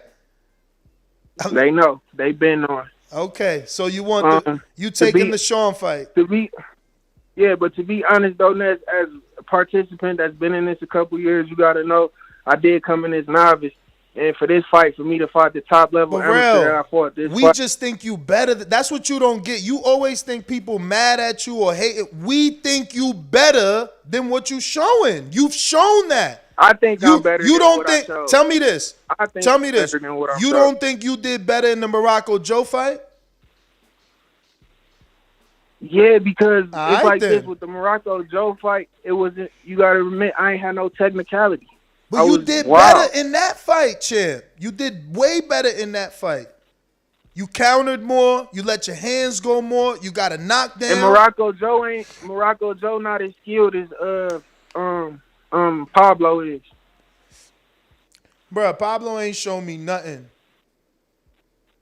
Everything he did was he tried to cut the distance and got punched in the face every time he did. By the time he cut the distance, y'all ended up in the clinch. Now he's only working on the inside with one hand. You could have won that fight. You was just tired, and it's okay. We both know I get tired. We both know we both smoke. I get it. But you gotta win 2 rounds dominant, champ. But look, you in the title fight. You know, I just want you to fight. This is a title now. You don't want to lose that opportunity. All right, so on this review, then I'm gonna say this to the TBV community. I promise y'all, I'm gonna come very conditioning. I'm gonna let go of weed this camp like I did for the Mexico camp, and I'm gonna just completely stop smoking. So, yeah, I'm gonna make sure that it's gonna be entertaining for me and Sean. Yeah, I ain't telling you to stop smoking. I never quit smoking. I think maybe just Or sparring. just a healthy choice. I just think 'Cause maybe sometimes I sparring, use bro. backwoods, Sparring. so It's I don't sparring, use bro. I believe it's sparring. You got to spar so you're more comfortable. You know what I'm saying? Yeah. You got to be, once you get confident in yourself, you ain't going to want to clinch with these dudes. But, yeah, man, anything about Sean you think he does good? And what do you think? I mean, I guess you won't tell us what you think he does bad, or would you? It's like this with Sean. I just feel like I'm a better fighter than him. Look, I don't hate this dude or nothing, but I'm about to show in this fight that I'm the better fighter. Like, and I'm just, he feel like he's so much technically better than me, and I think that's false. Like I said, I'm gonna come very much conditioned, and he's gonna have problems with me. He think it's gonna be easy. I think he is gonna have problems. He didn't congratulate me on my victory. He just started talking shit right away. So I can see that he's just a real hateful type of person. And with that, it just fueled me to do even better for somebody who think they just God and like can't be touched. That just fueled me to put on a better performance. I haven't ate no L. I don't plan on taking it to him. As far as Pablo, I take my hat off to you, dog. And I guess we got us a little Wilder Fury, little trilogy thing going on if you get that win. Because I'm going to get the win, I'm going to have a belt, and then, we can run it back. Yeah, if everything goes good, maybe we can make... Let me get the Anthony Joshua up out of here real quick. Yo, if everything goes good, we might get Kendrick versus LJ the Don and Smoke. Then we still got Andy Ruiz, though. We still got Chino, Andy Ruiz. He's injured, I don't know though. what happened. He's injured, though. Okay. He's not sure his finger will be healed in time to give anybody a commitment. So whoever wants to fight Chino gonna have to wait till like February maybe to find out is he even in or is he not in. That being said, though, he might as well get his rest. What you think about Pablo and Smoke 'em Out Jay if that fight happens? Pablo and Smoke 'em Out Jay, that's a great fight. Yeah, it's just a matter of how they trade in the pocket.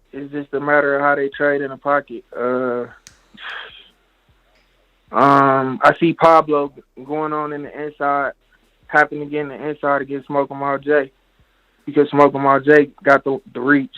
So, I mean, it'll be a good fight. And Styles make fights. There's a possible, I mean, it's not a possible, it's official. Jose versus Adrian. Jose is the favorite right now, minus 200. Adrian is an underdog at a plus 155. Who do you got in that matchup? Before I answer that, what happened to Dan the Man? He ain't never going to come back, the one that Adrian fought previously? He was supposed to come back last fight, but, that didn't happen. I want everybody to come back. I reached out to Ricky Swift Davis, man. He need to come back. It's mad people. Like, I reached out to Lauren. I reached out to a lot of people. Like, it's nothing I could do but send him a link. Southside Duce. What about him? Southside we don't even Duce. got a number for Southside Duce. He took that title and dipped off, man. Damn. Hey, Bo, what dealership you work at, man? I'm trying to get that vet, man. Let me find out. God just sent me Bo. But yeah, champ. But for Jose, Jose versus Adrian. Adrian, we don't got much footage on Adrian. Mm-hmm. 2 fights though. When Anthony, he got that Anthony loss in Florida, and he got the win over Dan. Adrian's advantage against Jose is his youth. I say that the best thing he has is his youth, and if he trains super, super hard, then his conditioning will lead him to the victory. But if he go in there and half-ass his conditioning and throw the way he was throwing against Dan the Man, then Jose gonna just use the ring, and he gonna keep his undefeated record.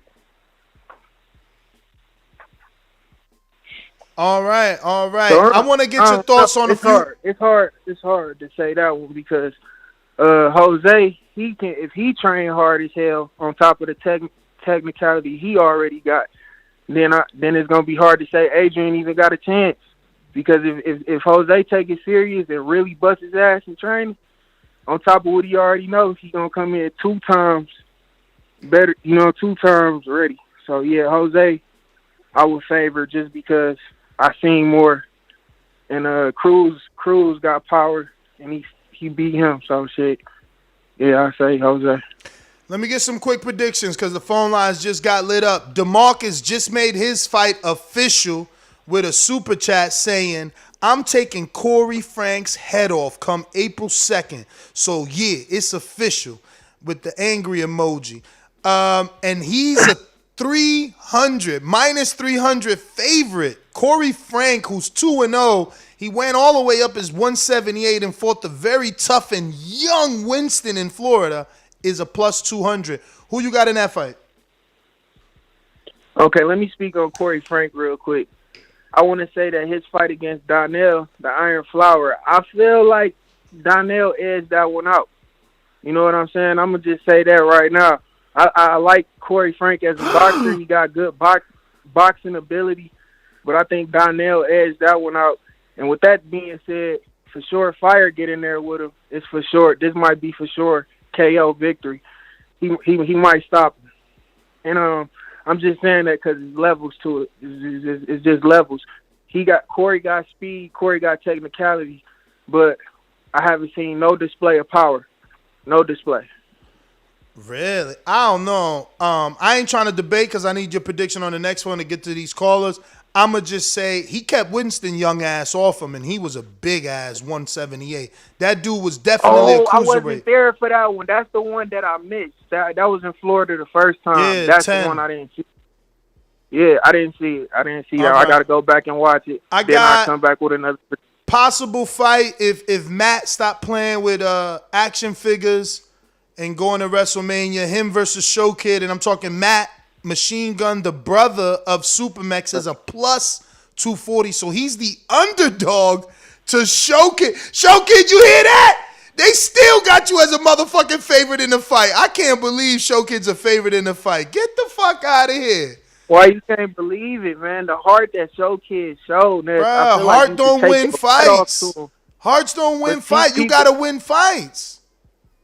I understand, but let me give you my take on this fight. Okay, we know that Matt threw a lot of punches against Rob, so expect to see him throw a lot of punches. But like I said, those punches are dangerous when it comes to points, but when it comes to power, those punches not really there. So if Show Kid just work on his distancing and his breathing in the ring, he can land a clean 1-2.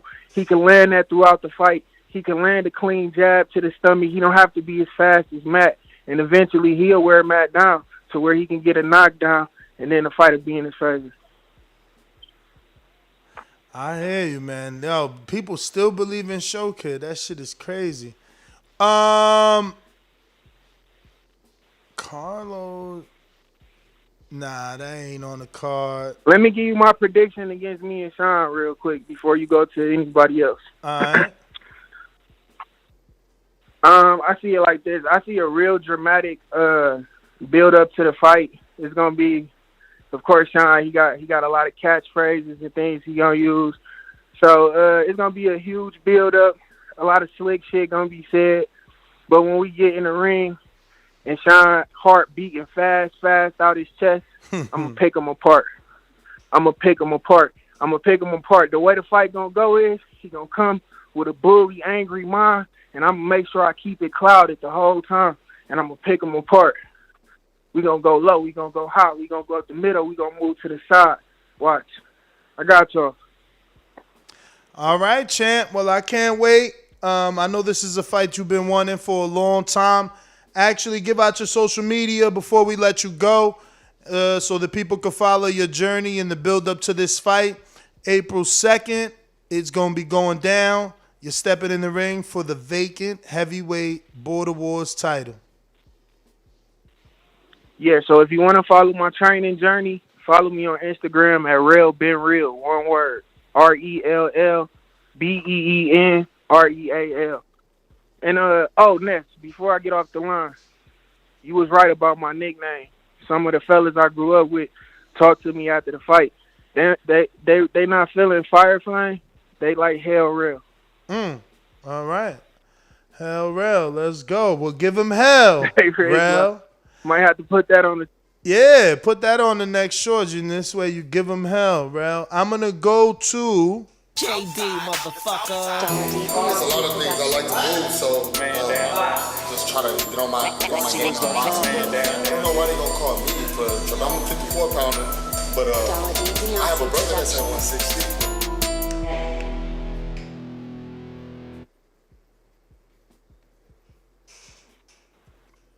Yo, what up? What's up, champ? I'm glad to hear from you, man. Yo, listen.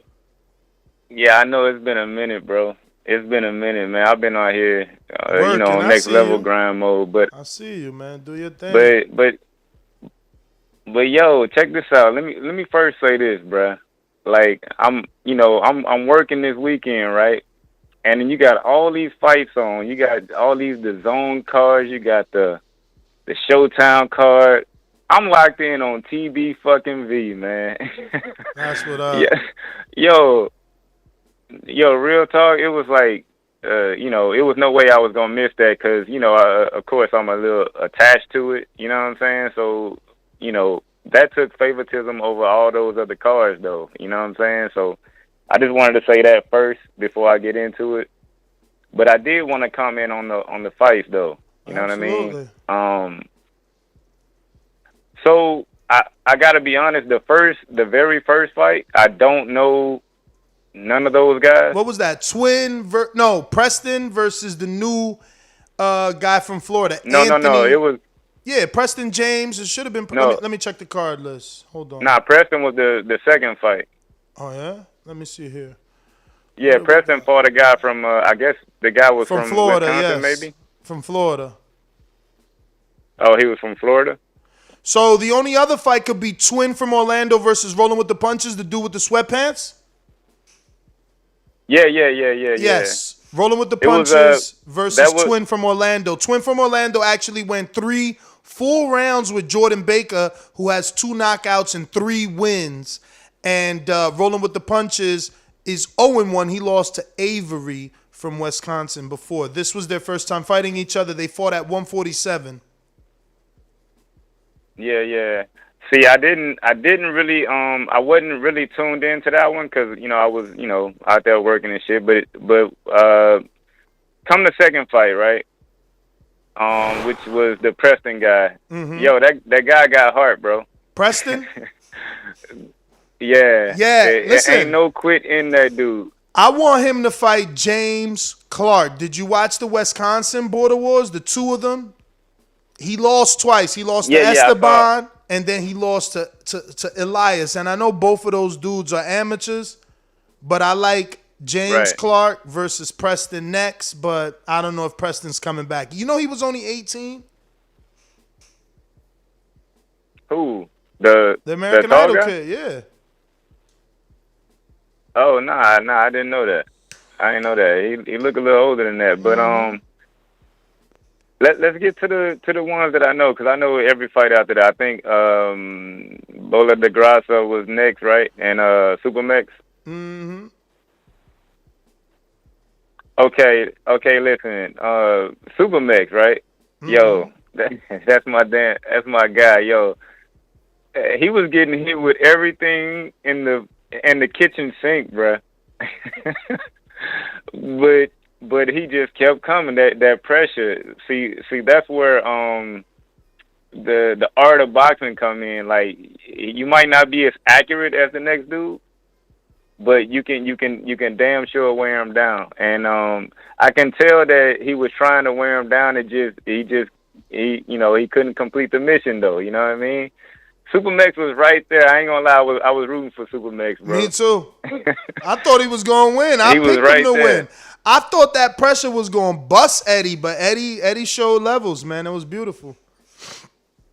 Yeah, and I think in the interview after that, Eddie was like, "Yo, I had to tap into some, you know what I mean? I had to tap into some shit because he just was. I was hitting him with everything, and really, I don't know if you ever felt this, bro, but like when you hit somebody with everything you got and they just walking through it, that can take some shit out of you. Hell yeah, You know what that'll I'm saying? take some shit out of you, boy. And he experienced that fight, and so shout out to Supermex, man. He put up a good fight. He came to fight, you know what I mean? But he was his game shout out to plan. His game plan was just get in there, and then when he got there, he smothered, man. It sucks, man. Yeah, It sucks. he was smothering his work. Yeah, he smothered, Yeah. bro. He would take all those shots, and then when he got there, it's like he ain't even land a clean right hand because he's too smothered. Yeah, you're right. What was the next one? What's the next one up? I mean, we had Twin. We did that. So you got Rail and Pablo. Okay. Now this is where I ain't gonna lie.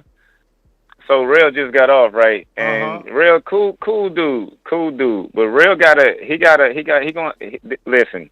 He fighting I was Sean getting now. so mad watching that fight. He gonna fight Sean now, who you sparred for the Yeah, belt. Sean. What I mean, it'll be a good fight. I'm interested in it. But you was 100% right with what you was telling him though, because what you were saying was, like, we not mad. It ain't like we like on some hating shit. You know what I'm saying? I just hate the fact that I know he can tap into something so much better. Like listen, he got the height advantage over the dude. He can literally 1-2 him to death. You know what I'm saying? But he wasn't doing it. So I mean, I don't know what his trainer is, and I don't want to bash his trainer, but maybe he training him to fight a different style or something. You know what I'm saying? Because Nah. Like, His trainer talked to me. Rel was busy. He didn't give this trainer the time. You know, the trainer even told me he was mad at Rel for not showing up. Rel was busy, man. You know, life gets in the way. Oh, okay. You know, hopefully though he don't do that this time because now there's a title shot. You know what I'm saying? But the trainer definitely expressed to me that he wanted Rel to be in the gym a little bit more. Well, truth be told, you know, that too, okay? But he could have made that fight so much easier, though, is what I'm saying. Yeah. Even given lack of training. It's just like he wasn't doing it. Listen, if you're the taller fighter, and you know, we teach kids this, right? If you're the taller fighter, use your advantages. You know what I'm saying? You got to use whatever you got to your advantage. If you use your strength, you know what I'm saying? You the taller fighter, 1-2 him. He got to get into you. And so the reason he was holding is because he wasn't utilizing the 1-2. Yeah, 1-2, but 1-2. Easy. You can't do 1-2, 1-2 and not have no stamina, bro. You're gonna get tired. Them punches get tired. You gotta remember you a former pro. And for anybody listening who doesn't know, JD is a former pro boxer. It's different. That's what I told him. My first recommendation to Rel was get sparring. Get sparring. You ain't gotta quit smoking. You gotta spar so you comfortable in the ring. These dudes is not comfortable. They don't got no moves. I try to tell them, learn three fucking moves. Learn 3 moves. 3 forms of attack. Because they get in there and they run out of plans and ideas. Then they start holding. Well, if Rel hit me, and unfortunately he about to fight Sean, which I might be working with Sean, so I don't know. I'm about to go to a gym here and start getting back into it. But oh shit, we got to talk about that too, which is Corey and DeMarcus. That shit crazy. I don't even like hearing that. But the thing is, man, I just want him to know, like, bro, no holding. You not the one to do the holding. Like, you know what I'm saying? Like, use your 1-2, and you ain't got to put everything on the 1-2. You know what I'm saying? You just throw it out there. You know what I'm saying? Just 1-2. You don't put too much on it. You don't have to do all that shit. You know what I'm saying? Just 1-2. It's simple. It's gonna keep them off you. You ain't got to do all the holding shit. But anyway, man, let me be brief with the last ones, man. You got let me go with the tank fight. I do think that fight could have went either way. I think that depending on who was watching that fight. Honestly, I thought that it was a draw. What? What's your scorecard? Yeah, man? What's your scorecard? Watch this.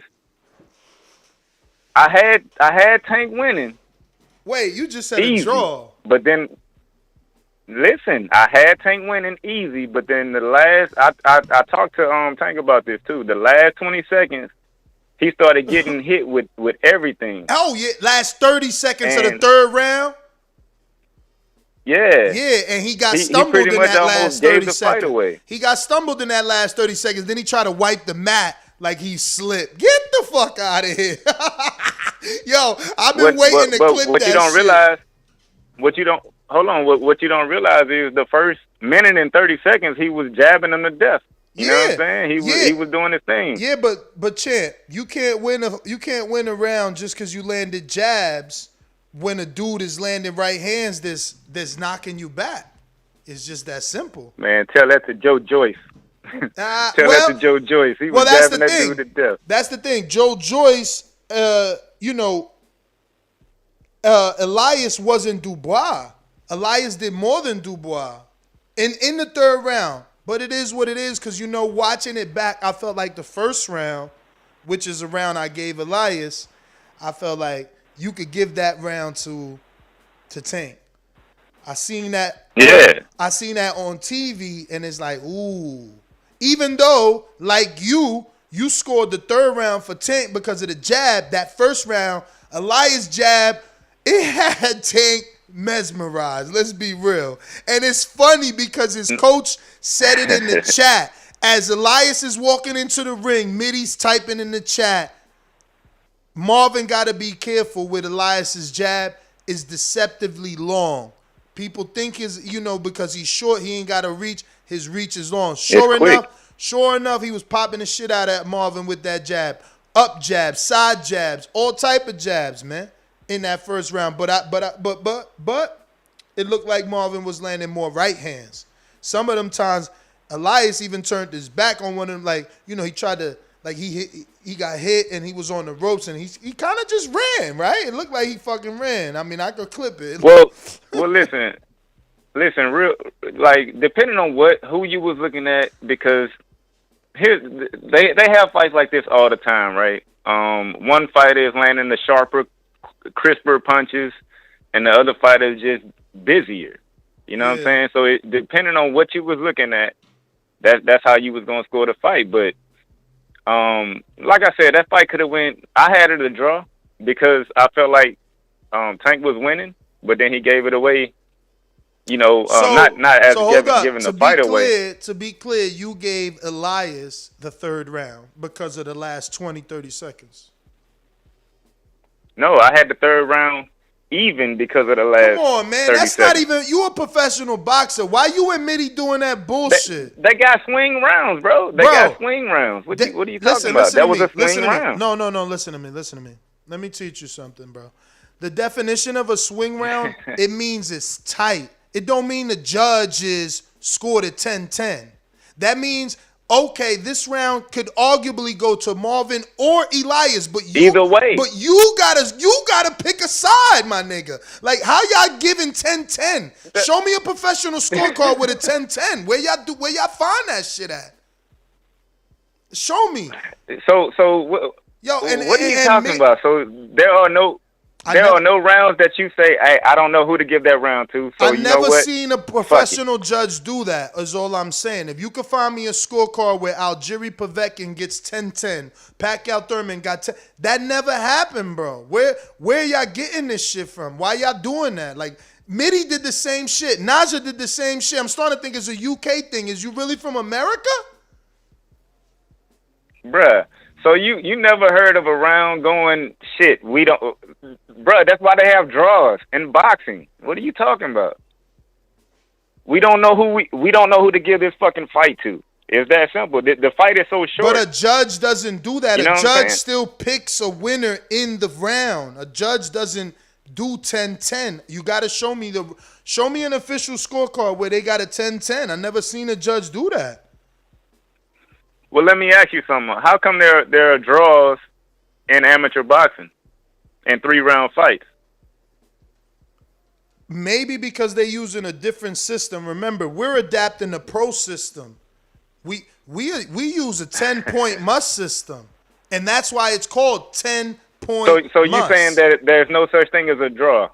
I'm not. No, listen. Draws come in border wars. Listen to me. Draws come because you scored it for Marvin.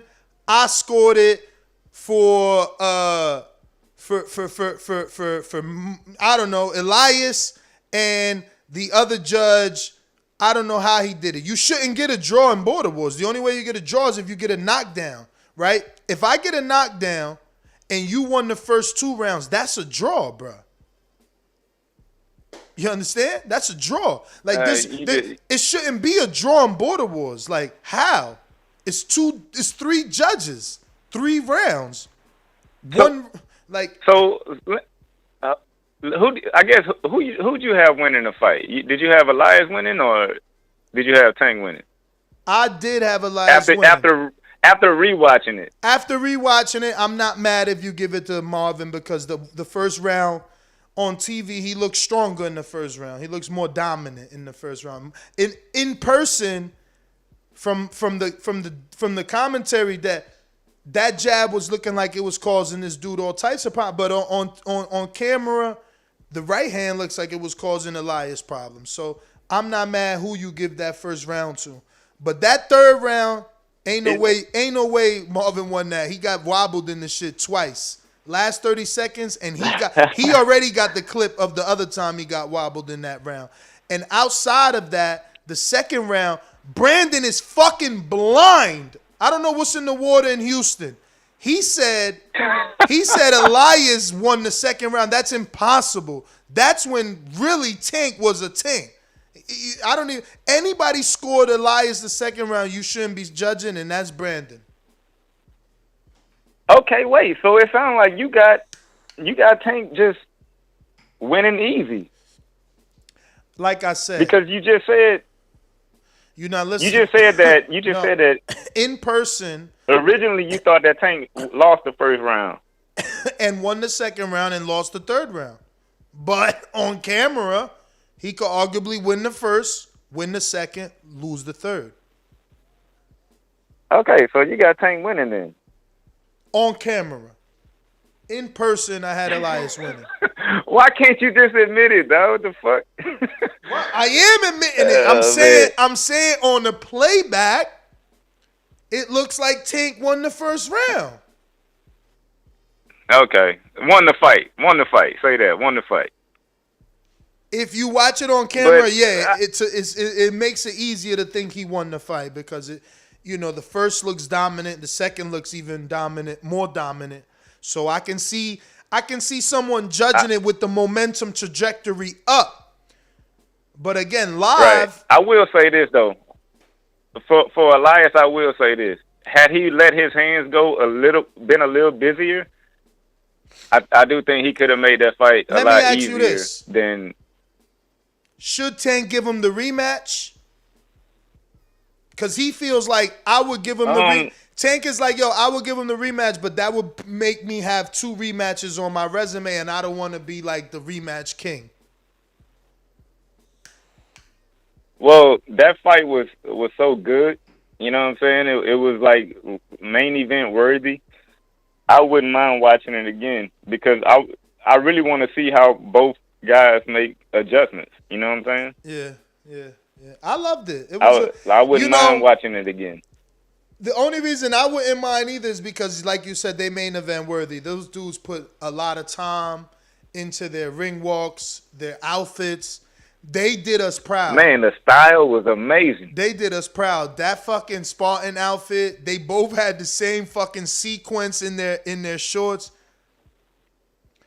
Twin, show me. I'm not saying it don't happen. I'm saying it don't happen until you show me a scorecard with 10-10. Show me, bro. They give out scorecards every week. That being said, man, that the other fight, which was for sure, listen, I think for sure won every round. I think, and I went back and rewatched that fight. I really don't see why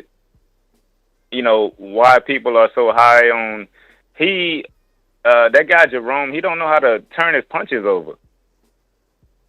Like, he could be so much better, but he don't know how to like turn his punches. It's kind of weird watching. It's like he got the Danny Garcia thing going with the hooks, but he not crisp with it. Like he too wild with it. He can get caught if he fight somebody skilled. You know what I'm saying? Like Elias against him, Elias killed him. Who? Easy. Who? That guy Jerome. Oh, I don't know. Jerome got power though. Go watch. Yeah, he might do. And it wasn't easy. You gotta Look, you gotta know how to put that together. They saying that he dropped DeMarcus. People got a little instant replay where it looked like DeMarcus' knee went down. You seen it? I didn't see that. Yeah, I don't think it was a knockdown. I don't know about that one. I don't think it was a knockdown, but yeah. Are they in the same weight class, Elias and Jerome? Yes and no. Elias fought at 68, but he's gonna try and get down to his better fighting weight of 54. He did this fight at 70, catch weight for 75. Marvin came in at 75. Obviously, Elias came in 5 pounds lighter. And, he'll still do it again for the rematch, but if he doesn't get the rematch, he's going down. Maybe him and Zeke could do it at 54. Both off a loss. I don't know that Zeke wants that, but we'll see. Yeah, he just too wild with those punches, though, man. But I know you got to get to other people, man. But I'm not knocking Jerome. It just I don't see what everybody else see. Cause like I went and watched the fight, right, and I was looking for a solid punch that he landed. I couldn't find one in the DeMarcus fight. Yeah, you gotta look for the one where DeMarcus' knee almost touches. That lands, champ. What round was that? Ah, man, I don't know, but again, it's the only round where his knee touches. Yeah, I can go watch it again, but I didn't see nothing that he landed with with significant I didn't see it, but bruh, he just got to learn how to don't be so wild with his punches. That's dangerous in boxing. I said he was wide, and I said he would lose because of that. I knew it. You can't be that wide. You're right. All you gotta do is come down the middle. Yeah, just time it right, and he'll be hurt. But yeah, man, that's all I got, man. I know you got to get to other people, man. For sure. What Alex said, man, you doing solo? He in L.A., man. He was here, but he handling some some business. Oh, okay. All right. Well, yeah, I'm gonna be tapping in more, man. I get back with y'all, man. I just don't be. The reason I don't be calling, man, the audio will be fucked up because I'm always in the truck, and that shit make a lot of noise, man. It's all good, man. We appreciate you. All right. So I get emails for all the fights, right? I'm literally going through my emails right now. This is the Stevens Herring card. I checked the Devin Haney Diaz card. I've checked mad cards, bro. I don't see professional judges from any professional commission giving 10-10s. You can find it. Just make sure that you Google when they stop doing it because I don't see current judges giving out 10-10. You motherfuckers are shameful. That's embarrassing, a 10-10. That means that you are on the fucking fence. Pick a motherfucking side. Stop the bullshit. 10-10. Fuck out of here. No professional judge does that. Until y'all show me a scorecard, y'all fucking lying. I'm going through my emails. I don't even got to look for scorecards on the internet, bro. They send me everybody's fucking scorecard. Show me a fucking scorecard 10-10. Supermex got a draw because these fucking bullshit 10-10s. Niger gave fucking Supermex a draw with Santiago because this dumbass 10-10. Some UK shit. The shit don't exist in America. I'm telling you. Now, I'll take it all back. Show me a card. I don't know. Show me a card. I haven't seen one yet. I'm still going through my email. But I got Info Joe. And you know it ain't no show without my man, Joe. Let's go! Come on. Info Joe is a beast. Checkbox red. Undefeated punchlines, better place your bet. The number one call, fought my way up the ranks. Border Wars fighter, going hard in the paint. Boxing scene writers call me spectacular. Yo, what up? What up? You hear me? We hear you. What up, my brother? What's up? Shout out to the TBV community. Shout out to all the Border Wars fighter. Past, present, and future. Yo, first things first, man. Shout out to Rail. Good to hear you back on, brother. Good to hear you still fighting in Border Wars. Sorry for the mishaps, man. And shit would never happen again. I think I did 4 Border Wars. I think I announced about 40-something fighters. Shit ain't never happened before, man. It ain't gonna never happen again. Just a glitch in the fucking matrix, you know. But I will say this. I do need some official scorecards. The judge name on it. No more little bitty pieces of paper torn from a notebook. That'll help me out big time. You know what I'm saying? And have everything added up. Some of the scorecards was not tallied up at the end. All of that shit will help me out. Other than that, yo, my highlight for me, man, is to hear the crowd scream, "Let your hands go!" Shit. Yo, that shit works. That shit works, man. And that was I love that they caught it on to it from the first time that I said it. So, but on to the fighters, man. Uh, Production, man. I done been at all the border wars. I'm a former border wars fighter, man. To see that how far we have came, man, to be in an event, look like some pro shit when you look back at it, man. The behind the scenes interviews, the the obvious of the fucking room in there, man. This shit looks grand from where we coming from us just doing it in the gym, man. Drinks is being served. You know, women's walking around, ring card girls, you know what I'm saying? Man, this shit is amazing, man. I just want to say, man, shout out to all the Border Wars fighters. I will say this, man. Shout out to Super Mix and Eddie Bolak de Grasa.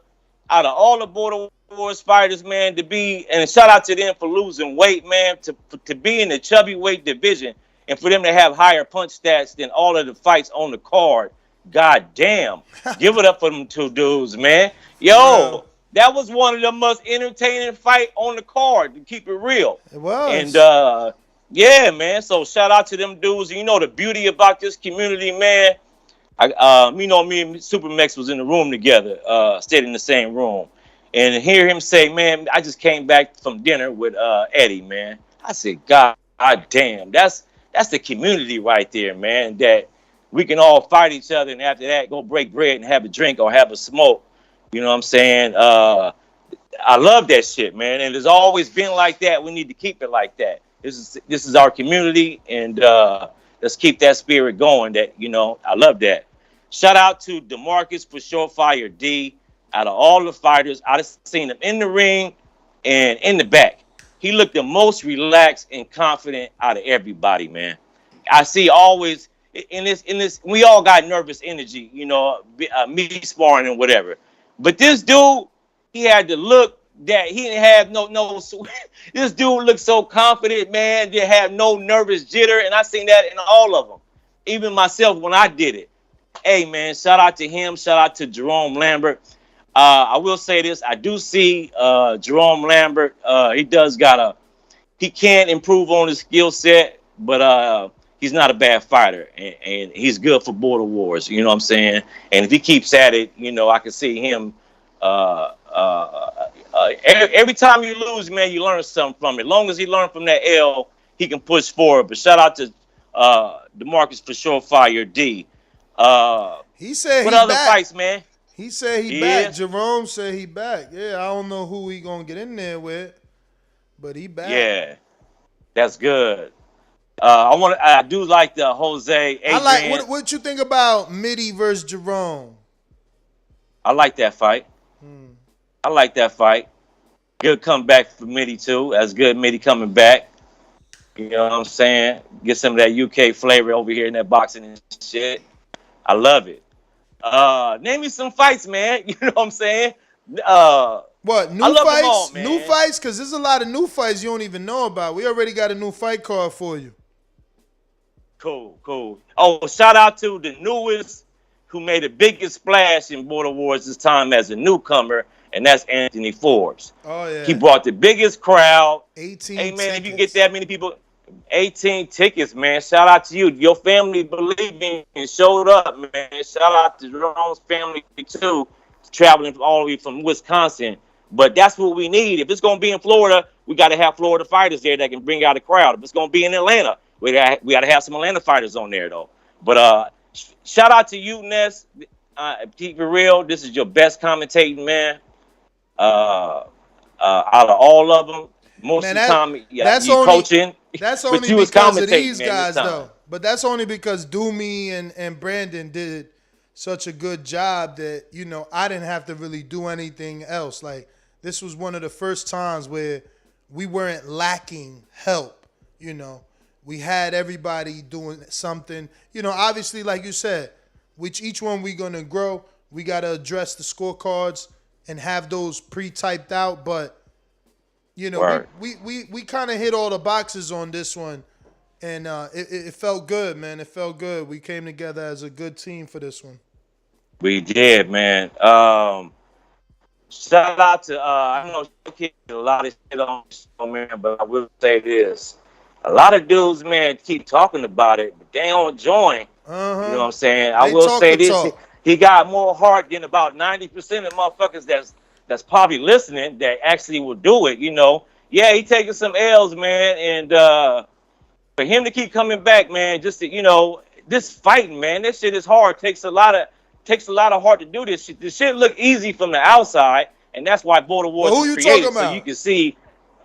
No, I'm talking about Show Kid. He get a lot of shit. Nah. Fuck out of here. Show Kid got to train. He ain't training. Come on, Joe. Yeah, he got to train, but I'm just saying, having a heart. You went out there, to sign up and still do it. Nah, bro. You went out there and you was putting together. Man, show people your fight, man.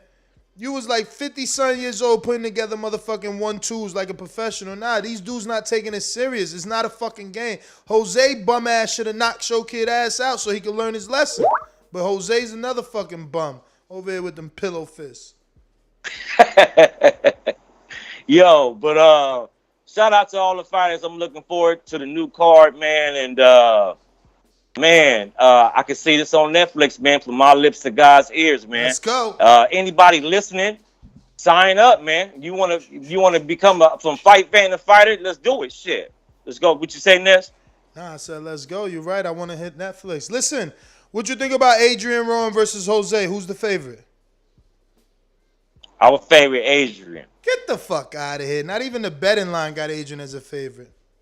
Because he's gonna train. You know what I'm saying? He gonna train.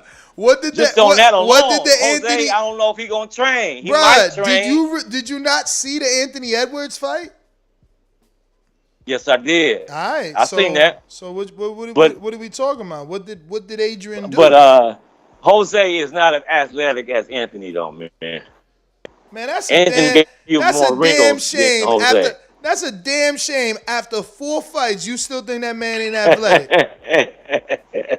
He been an underdog 4 times, and he's still. Come on, y'all tripping, man.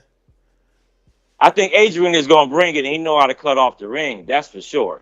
He's not gonna be. I think it's gonna be some moments that he's gonna catch up to Jose, but I can see Jose countering, doing that step back, and countering too as well. But just on the fact that Jose said he didn't train his last fight, and I don't know how serious, because he do work a lot. So I don't know how serious he gonna take it. But Adrian is gonna take it serious. That I know. So I'm a favorite Adrian in that one, brother. What else you got? What else you got?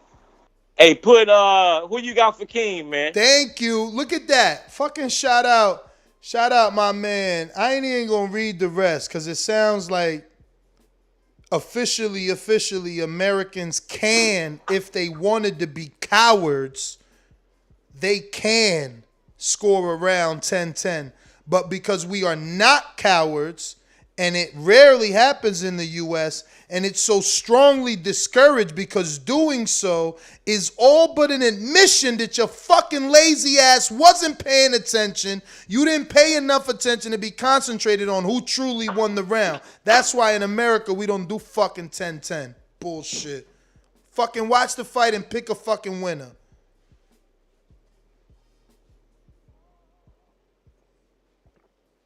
But anyway, who we got next? That's all I got, brother. All right, Joe, you the man. Not like these other 10-10 scorecard handing ass mother flowers. James Benitez, what up, champ? Actually, James, hold that thought. Let me get to DeMarcus, who actually fought in Border Wars. What up?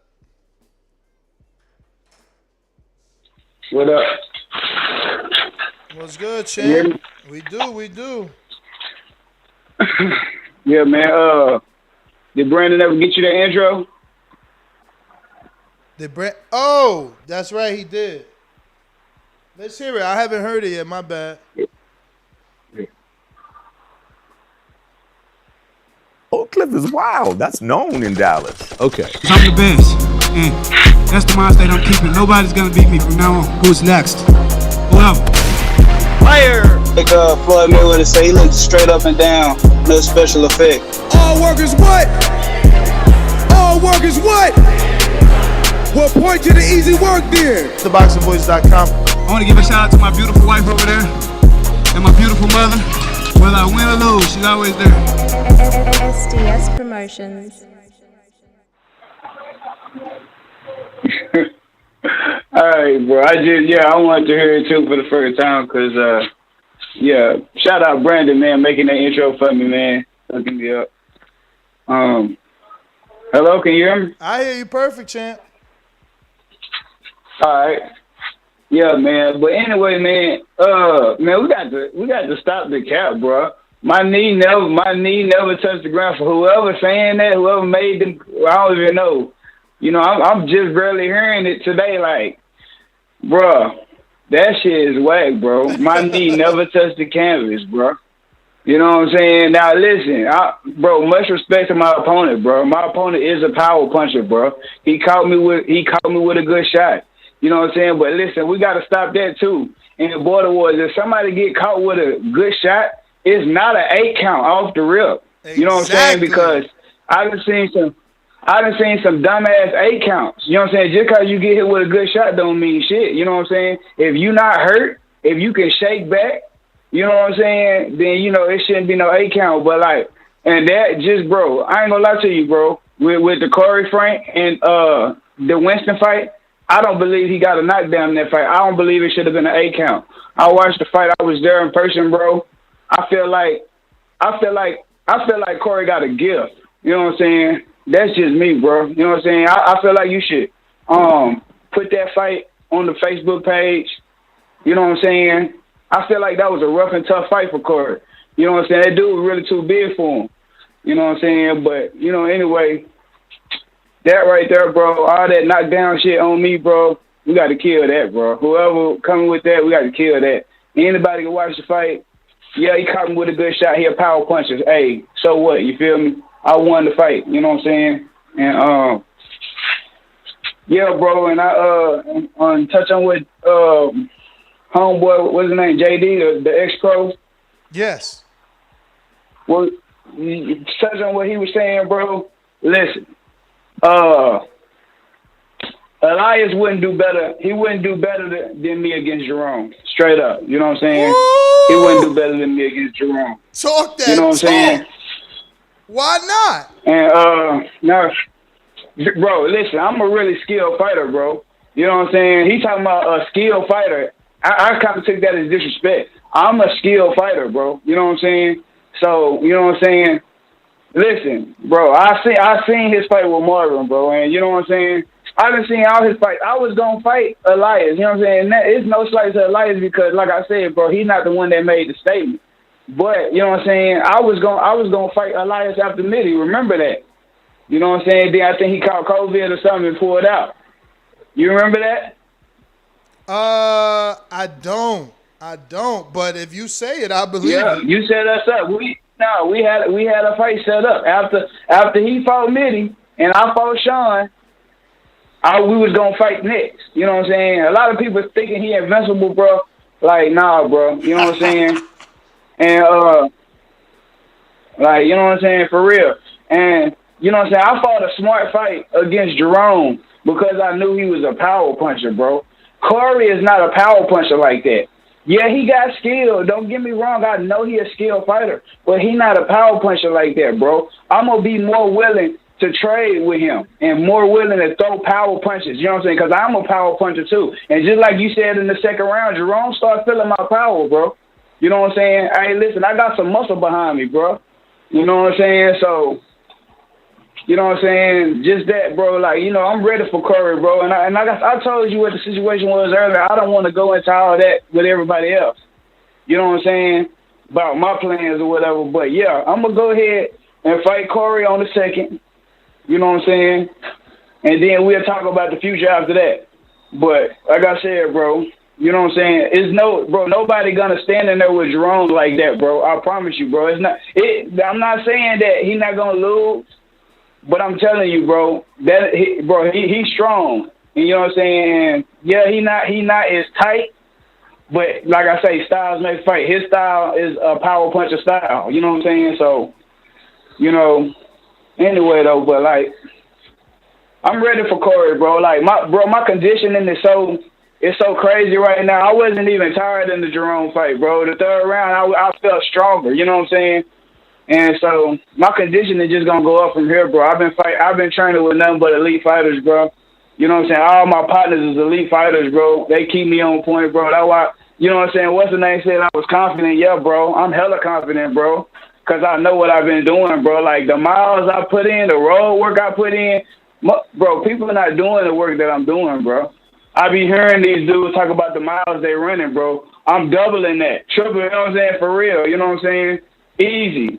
You know what I'm saying? So, my conditioning is crazy, bro. You know what I'm saying? So, listen, I'm ready for this fight. I'm ready for this fight with Corey. He called me out, so let's do it, bro. You know what I'm saying?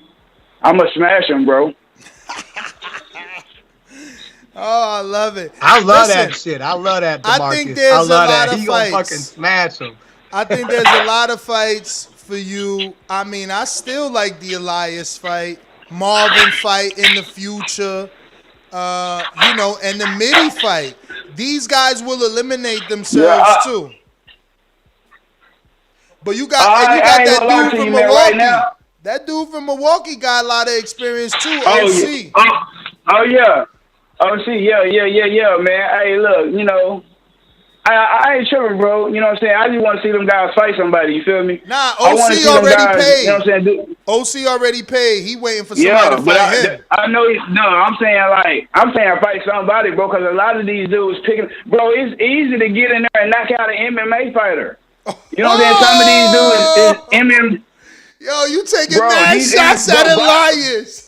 Listen, boxing. I'm just saying, it's not even just Elias, bro. Even Jerome. I think there's Jerome fighter, MMA fighter.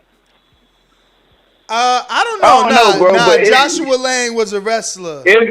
I'm just saying though, like if they not a boxer and they not, you know what I'm saying, been training in this sport, it's easy for somebody who's got amateur boxing experience to go in there and outshine him and look good. Because I ain't gonna lie, Elias looked good as hell in his last fight. Not the one with Marvin, but his last fight. But you see the difference when he got in there with Marvin, who been training. You know what I'm saying? You see the difference. You know what I'm saying? What I'm saying is levels. Like motherfucker talking about how Jerome look at me, look, bro. It's different, bro. It's levels, bro. Jerome is a good fighter, bro, and I promise you, bro, half the dudes at 168, he gonna run through them, bro.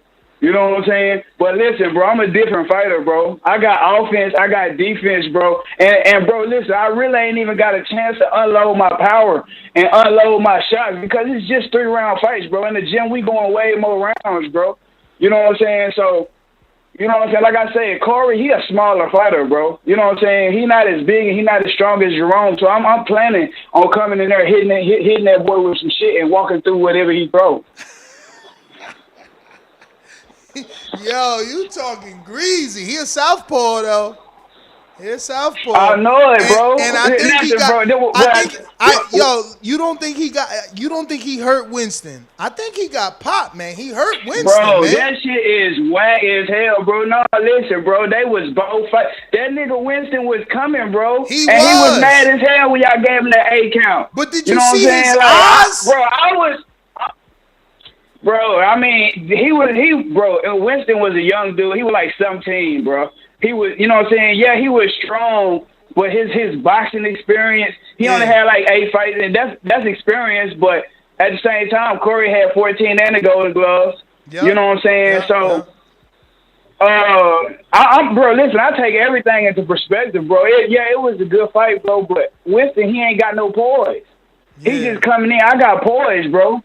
You know what I'm saying? Listen, bro, I got power and poise. That's going to be what I'm saying? So, listen, I'm not going to just come in there rushing. He's an adult. Winston is still a child. 17 years old, you still a child. You got a child mentality, and you got teenage strength. There's a big difference between fucking man strength and boy strength. Winston was a big kid, but he had boy strength. Thank you, bro. Real talk. Now, you saying some real shit right there. You hear me? Hey, listen, you talking like you gonna take over the division. Just know when you get that belt, you gotta defend it. They gonna start really calling you out once you got a belt. Bro, listen, Bro, listen, I'm already stirring the waters. You see me on the thing. I'm already looking at, you know what I'm saying? I know. I'm already stirring the waters because, hey, listen, bro, hey, it is what it is, bro. All the best got to fight the best, bro. All the, you know what I'm saying? And they just had God. And what I'm telling you about, like, I got to see them fight, like, don't just put them in there with anybody, like. Give them somebody with experience. Like, I know y'all do y'all best for matchmaking, but, you know what I'm saying? Listen, they got to get somebody with experience. Even LJ the Don. Don't put him in there with the guy that Real just got out the ring with, bro. He not ready for LJ. You know what I'm saying? I'm going to tell you that straight up. He need one of them amateurs that you were talking about. Hopefully they pick up the phone. Kendrick, yeah. Put him in there with somebody like Kendrick. You know what I'm saying? You know what I'm saying? That's and what if I want. if he beat him, yeah, that's what's up. You know what I'm saying? And move forward. And I really want to reach out to Sean. I really want to, you know what I'm saying, work with Sean because I want Sean to take over the heavyweight division 100.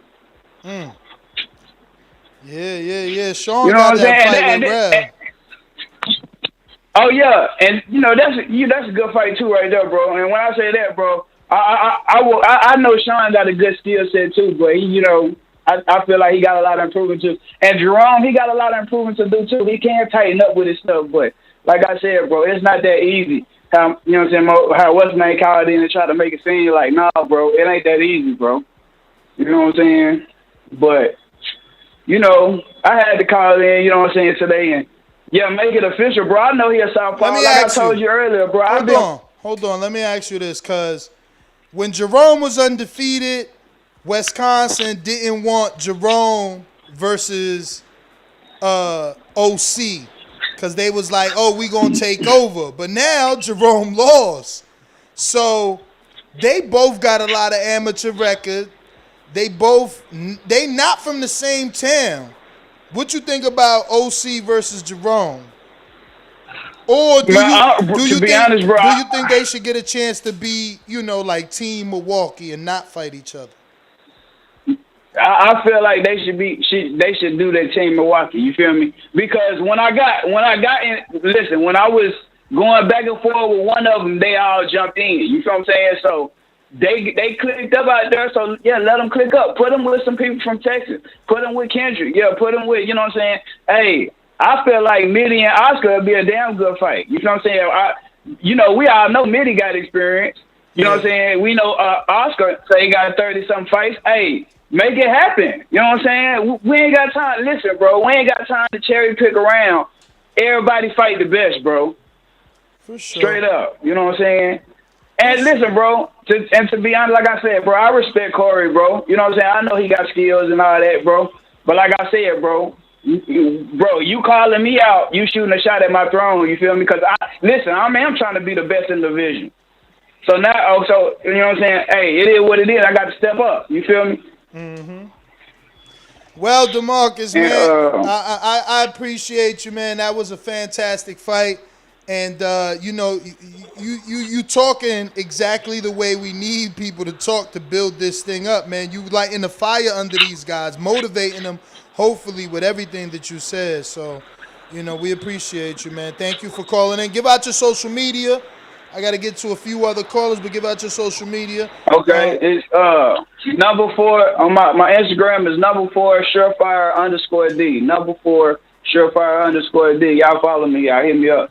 All right. Yes. Appreciate you. Yeah, I like what he said, man. That shows that he's a true sportsman. He didn't say, you know, because, you know, he could have been on some shit like, nah, let them fight each other. They're not even friends. But it's better like that, like Team Milwaukee, you know, Team Florida, Team Texas. Team Wisconsin. Texas got a lot of fighters out here. Wisconsin got a lot of fighters out here. Florida got some fighters out here. There's a lot of states that are deep if you really go look through the card. You know what I mean? And as you can see, for this one, Wisconsin's willing to go to Florida. We willing to go to Texas. We willing to go anywhere and fight. We don't care. We're going to train together. We're going to do what we do just like the guys in Texas. This is what every city really needs to be doing. Because if you got iron sharpening iron, we're just going to have better fights when it comes to the actual event. For sure, man. And, you know, saying for sure, speaking of DeMarcus, He's right. I do want, and I did reach out to Kendrick, and I did reach out to LJ to Dawn, and I'd rather make Kendrick versus LJ to Dawn. Kendrick expressed that he's in, but that's a very tough month for him. He has some personal stuff that I don't know if I'm at liberty to say. So, I don't know that he's 100. If he's not 100% in, DeMarcus, the show must go on. Pablo's willing to fight him. Pablo got 5 amateur fights. I got to let the leash off him, If LJ doesn't come for whatever reason, because he's got to travel, then we can do Pablo Smoke him out J for the eliminator to be the mandatory to the winner of Sean versus Rel, which that 4th set of fighters is more on that level. Sean got like 2 or 3 amateur fights. Pablo got 5. Rel doesn't have any. Smoke him out doesn't have any. So they kind of all on that same level. Whereas Kendrick and LJ the Don, they have real amateur backgrounds. So, these guys got to come out and sign up. You know what I mean? We got to get you, we could only get you what signs up. So right now I know that the best dad ever wants to fight. He's a complete novice. So I think he's looking at something like 160, 154. So if you're a complete novice and you're ready to get in the ring and swing, contact me. Let's get on top of this right away. The more time you have to train, the better chance you're giving yourself at winning. But Adrian, you've been hearing a lot of talk. You've been hearing a lot of talk. What's your No, thoughts? I've heard a lot, man. I think you're the underdog in the fight officially. The lines come out. Listen, I'm gonna tell you like this. I'd rather be that. Y'all put all your money on Jose. I'm not gonna train. I'm not gonna do shit. Please go lose your money that way. I train. I had a bad fight, with Ant, so I completely understand. I came in with a game plan. I stuck to it. It wasn't a good game plan. I was expecting a more aggressive Ant. I didn't get that. So it is what it is. Wrong game plan. But sleep on it. It's all good. I'm not too worried about it. I know that me and my lady are going to come home with those fucking belts. That's all I know. I don't care. I'm laser focused on this. I'm going to be training with all those guys at MKE Boxing. It's going to be iron sharpening iron. Know that we just like Team Texas. We're going to be out there. We're going to be ready. You know what I mean? Like, I hope Jose's ready. Don't come in the shape that you came to fight Show Kid, because I ain't Show Kid. That's going to be a big, big mistake. Please train. Let's make this a real show. So when I take your belt, there's no doubt about it that I beat you and that it's not because you just didn't train. So that's what I'm saying. It is what it is. The belt can't be on the line because y'all fighting at 75. If he wants to stay at, unless you guys make it at 76. Yeah, man, 176, man. Why am I even fighting him if it's not for the belt? Honestly, because it's for the title or nothing. Technically, he was supposed to fight the champion because he was the lineal champion. So your lineal shot obviously gives you a shot at the champ. He and the champion didn't negotiate in time. The champion decided to drop down 40 pounds, face the very dangerous and very young, 10 years younger than the champion, actually, Jordan Baker. 3-0, 2 KOs. So Rob and Jordan will be fighting for the vacant 160-pound belt. Well, then it better be at 176, because if Show Kid can get a shot at the lineal title, I better get that shot. That ain't even right. So make it 176. I walk around at 175. I drink some water before I step on the scale. You know what I mean? It is nothing without the belts. You know what I mean? And here, listen, I'm a coach, so I ain't mad at anybody picking Jose to be the favorite. He's 4-0. He hasn't lost yet, right?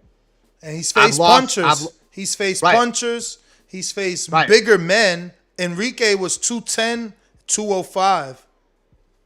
Yeah, exactly. So listen, make me the underdog. The thing is, I just don't give a fuck about that. I know me. I know how I'm going to train, and I'm coming for the win. I need to bounce back, baby, and I'm going to do it with Jose. So we better get this at 176 for the title.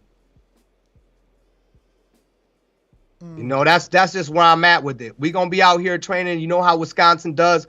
We show up to fight. We're gonna be coming extra deep.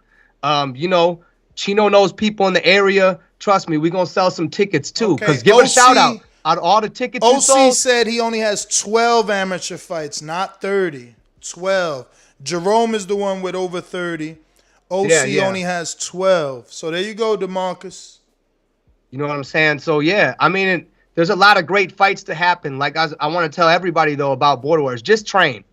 Whatever you do, just train. Take it seriously. If you're gonna sign up, if you're gonna pay your money, make sure that you train. Because it's okay to take a loss if you trained hard for it and hey, it just wasn't your night.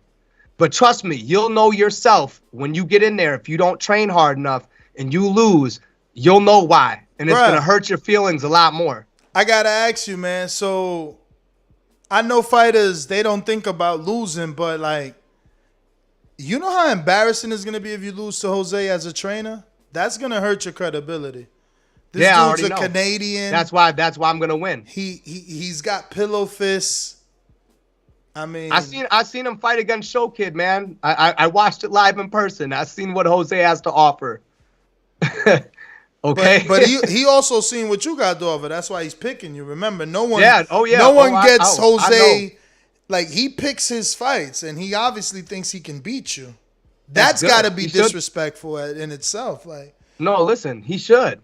Whoever picks someone to fight thinking they're gonna lose, what kind of fucking retarded shit is that? No, you're right. You're right. You know what I'm saying? Like, good. He should have confidence.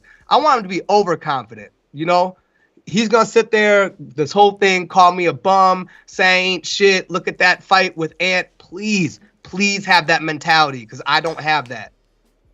You know what I'm saying? I'm gonna train for Jose like he's Marvin the Tank Furman. I'm gonna fucking go out there to destroy him. Do you think you can hurt him?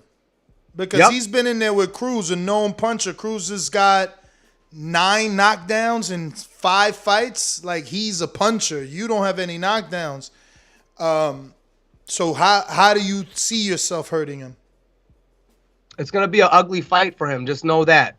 After facing Ant and seeing these guys who want to run and counter punch, don't worry, I got something for that.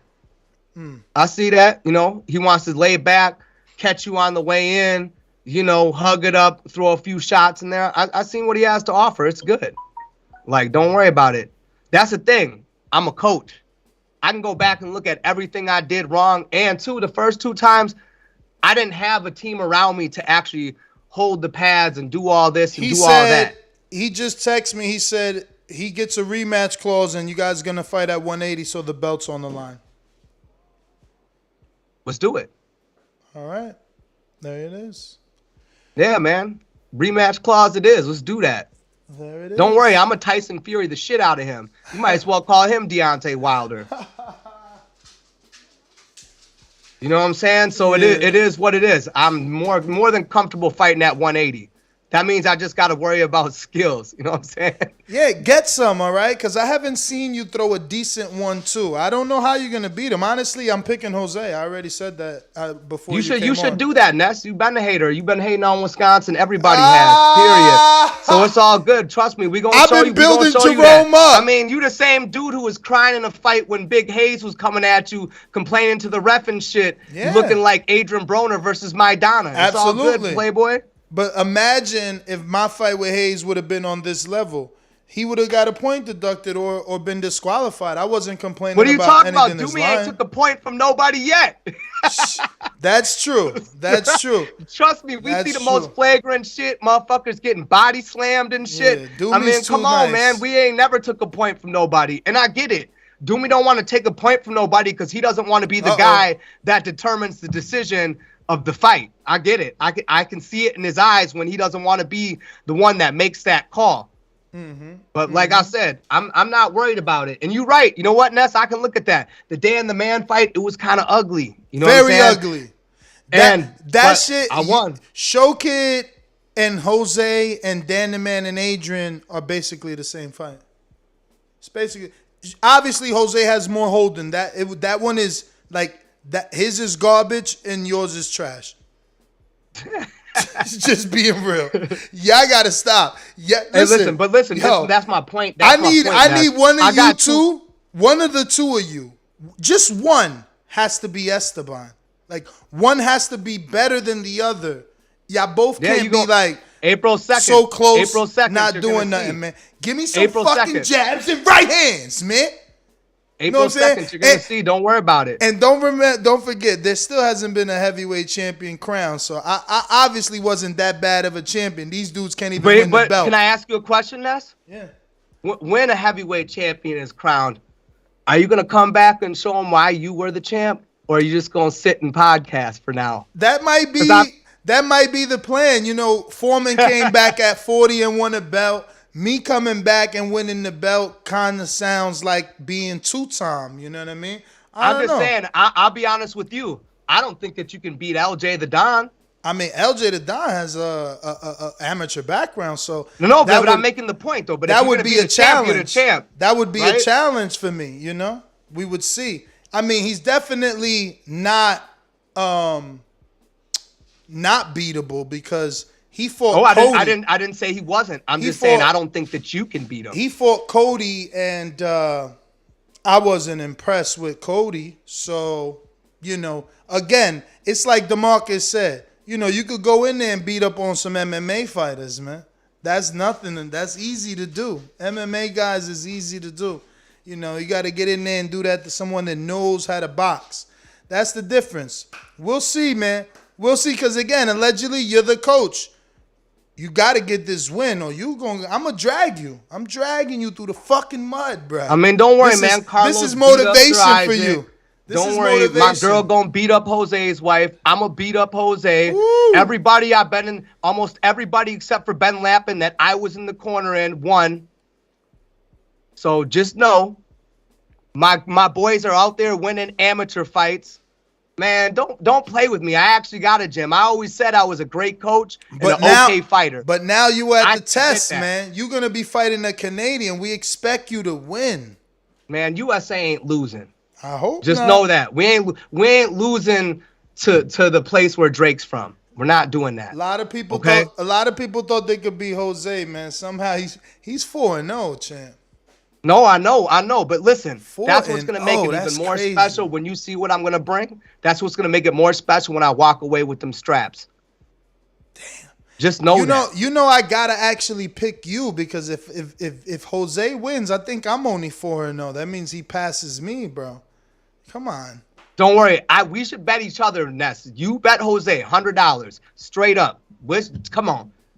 Let's just bet the money. Since you're picking him right now. If you're the reason he gets to 5-0, bro, wow. You're also gonna be the reason he extends his career. You know, if he beats you, he continues.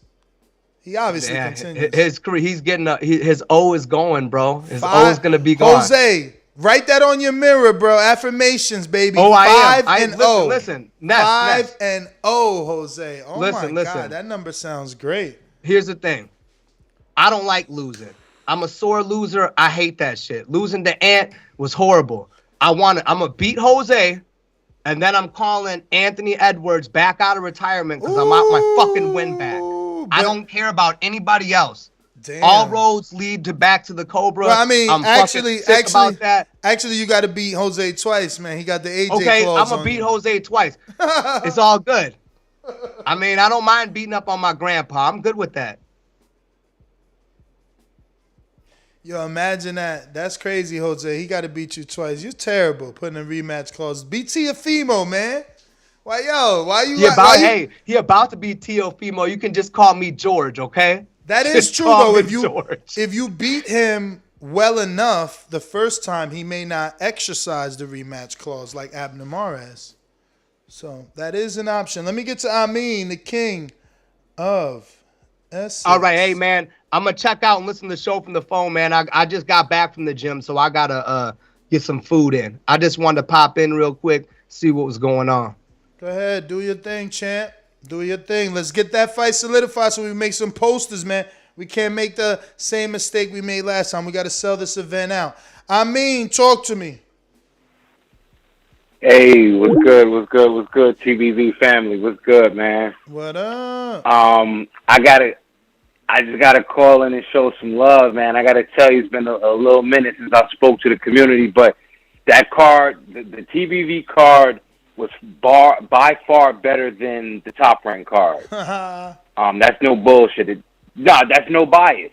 That's no bias. You know what I'm saying? Like, yo, and let me tell you the fight that intrigued me the most, because I was in the chat calling him Andy Ruiz, that ASAP Pablo, right? Yeah. Forget about the other controversy attached to it. I'm talking about when you watching the fighters and you see a guy that, because he's tall, I don't mean it disrespectfully, he could have been a chubby weight. You could tell he came down from a weight. You know what I'm saying? Yep. Yo, he was like, at first he started off a little gun shy, but then he found a little rhythm to himself. So that was a great fight. You know, like, yo, and this is why Tank Furman is my man. I gotta say this because I'm a G about it. I rooted against Tank when he fought Keem. Everybody know that. Keem was my guy. Keem is my guy, right? But that kind of taught me not to root against Tank Furman again, right? But Elias is home team, so I rooted against him. You know what I'm saying? And here goes fucking Tank Furman pulling the fight out. Vamos campeón. Yeah, man, y'all gotta respect that man, yo. That's why, like, listen, people forget. They talk about this guy and that guy. They know I'm a big Sean Jones fan. But yo, Tank Furman is the real fucking deal, y'all. Ladies and gentlemen, tune in. If you feel like some of these fighters are so out of reach and you want to get into the mind of a champion, you want to see how a champion functions, holla at motherfucking Marvin the Tank Furman. You got to respect his grind, respect his hustle. He's the kind of fighter that you can only root against with your heart, but your mind tell you he got the tricks and the gears to, like, he's like Tim Bradley to me. You know what I'm saying? Just that fucking relentlessness, man. So I like, listen, I enjoyed that shit, man. Border Wars, the quality of it was, as far as like the sound and everything, getting better and better every year. Man, and even in the chat, Keem and what's this guy? I don't know who. Keem and Karma Surge, they got a little thing going, you know. Yeah, I don't know if Keem gonna take it, man. I don't know if Keem gonna take it. I like that fight. But Karma also got an offer put out to James Clark that lost to Esteban and Elias both times in Milwaukee. Yeah, man, it's a lot of good. Yo, that ecosystem. Yo, and then who's Robert the Genius? Somebody challenged Robert the Genius. Him and somebody Jordan. Challenged was talking real greasy. Him and Jordan fighting each other for the 160-pound belt. Robert is dropping 40 pounds. Oh my God. Yeah, I don't know if that 40-pound cut is going. Well, he was already after Wars. After the Border Wars that he won the belt, he was already at 176. And remember, he didn't fight this time, so he's been training. He's gonna be perfectly at the weight. Yo, and one fighter I never root against. You know, I'm always rooting for Show Kid. Shout out to Show Kid, man. That's our James Toney. That motherfucker, yo, he's got the mouth. He got $1 million mouthpiece, but his heart is bigger than that, because it don't matter what you say, what we say. That motherfucker get out the ring and jump in the chat, start firing back. You know what I'm saying? So shout out to Show Kid. But yeah, I don't root against Jordan Baker. Again, one of my best experiences was hanging out and seeing all behind the scenes with Louis down at, was that 11 or 12 down in Tampa? Yeah, man, Jordan Baker, that's my guy. And when he tightened up that Cuban style, when he don't have to be a part of, the crew as far as setting up, when he get a good night's rest, Jordan Baker's fucking dangerous. You know what I'm saying? I like hearing his punches from the ringside. And if you ain't never been to Border Wars, that's one thing I can tell you. When Jordan Baker's in the ring, you can hear his punches from the ringside, ladies and gentlemen. That's no joke, man. So yeah, Border Wars was crazy, man. Where's the next one gonna be? Same place in Florida, if all things go as planned. Right back, same venue. Keep it going while it's hot. Yeah. And if all things according to plan, I know I sent you a picture of that fucking hole I got on my property. Things is moving a little bit different, man. But once things is shored up, man, I'm sure I'll be able to get back out there, man. But yeah, man, I had a great night, man. And listen, I appreciate what you do, the sacrifices you make, the time spent. Some people was complaining they couldn't get no shows, man. But this Border War shit, like I said, the quality of it, and I know I'm burning, I appreciate it, but the Border Wars was definitely better than Bibble's bum ass. He looked like a big ass Mikey Garcia to me, so he's up out of there. Of course, I like the. Did you see that? Well, you ain't get a chance to see it, right? Nah, hell no. Yo, Bibble is that's another story for another day. But yeah, man, like really, when it comes to boxing, if you really are hardcore, yo, Border Wars is real. I'm not just saying that because of TBV. Like if you like boxing, like you would have had to watch it. The one fight I missed is the one fight with the cats that use their government names. Everything else I caught. Like, you know what I'm saying? Yeah, for sure, Fire D. I was happy for that cat. You know what I'm saying? Jerome Lambert, yo, he's a great fighter, but he was a little too cocky. He was cocky as hell. For sure, Fire D, he came in there, he was powered by God. You know what I'm saying? Whenever fighter come in there talking like God talk, he ready to do some. Holyfield wrote that God talk for 50 years. You know what I'm saying? He always bring God in the ring when he whoop that ass. So you got to be careful, man. But I ain't going to hold it up, Ness. Yo, great coverage, great event. Thank you for bringing this to us, man. I just wish I could be part of it a little bit more in depth, man. But you seen me in the chat, man. This is my thing, man. You know what I'm saying? I'm always there to support, family. Nah, for sure, man. I appreciate you. And I seen your message about getting you the the bout sheet. You know what I mean? So I appreciate you. Nah, man. Like, listen, man. This is what we do, man. Like, yo, it's without TBV, a lot of us probably wouldn't have no clear trajectory. That's real shit. You know what I'm saying? And I've been meaning to say that the next time I call in. And Stainless always does a good job. A lot of my brothers, and a few sisters that call in. This is the place to be, man, because life is a fight. Everybody ain't winning. That's what I'm saying. Like, y'all don't fuck with TBV because y'all fake. Like, everybody takes a loss. Michael Williams Jr. took a loss. Everybody takes a loss. I might have took a couple losses with this contractor, God knows whatever, but ain't nothing sweet for everybody all the time, man. And that's what I guess the mind of all of us know. The mind of a fighter. You take a knee, even if you get knocked out or it's embarrassing, you dust yourself off and you get back in there. But if y'all got the weak mind that throw motherfuckers away after a loss, then that's the kind of person you gonna be. But I don't fold, man. I don't give a fuck if I got 13 losses, nigga. I'm out here fighting. For sure. Shout out to TBV. Shout out to you, champ. Thank you for calling in. I'm going back to JD on the boomerang. What up? Yo, I wanted to clear something up, man, because, like, a lot of these... Yo, can you hear me? Let me make sure first. Perfect. Yo, a lot of people get frustrated on things that I say. I see that because you saw this earlier when Jose called, right? Jose was, like, going in on me, right? I'm like, man, I'm talking to my wife. I'm like, man, where this energy coming from? And then he finally said it. He was like, yo, years ago, you picked Eric Cruz over me.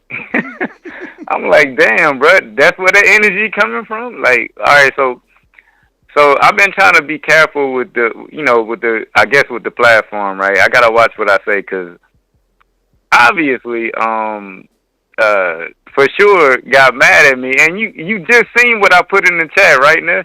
I'm like, yo, that's like Charlo fighting, you know what I mean? Jacobs. Like, both of those are my guys, so I hope you don't force me to pick one. You know what I'm saying? Yeah.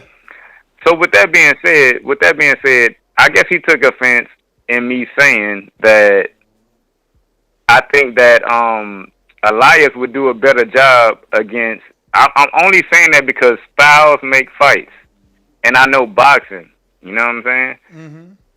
Elias Style, he's very sharp with his punches. That is no slight to you. You might be the more powerful. I'm not saying that you might lose the fight to Elias. I'm not saying that. You know what I'm saying? So I got to be careful on what I say. And that's all I'm saying.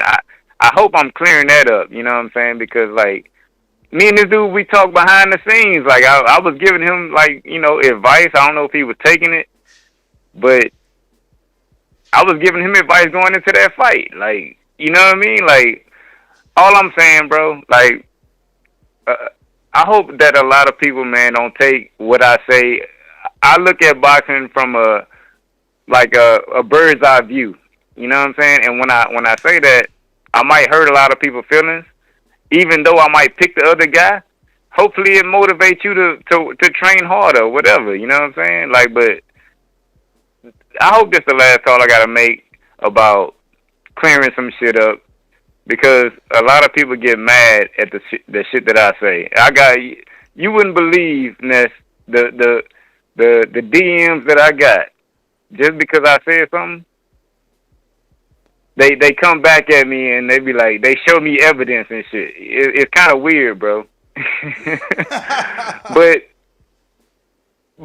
hey, for sure, I did have you my MVP of the weekend. You know what I'm saying? You showed up and you did the work, and we gonna talk, man. You know what I'm saying? I just wanted to come on after you because you kind of made it seem like I shitted on you when I really didn't. Hey, man, but that's all I got, man. I wanted to clear that shit up. He went ham on Elias because of what you said. He went ham on Elias. He like, Elias won't do better than me. He was...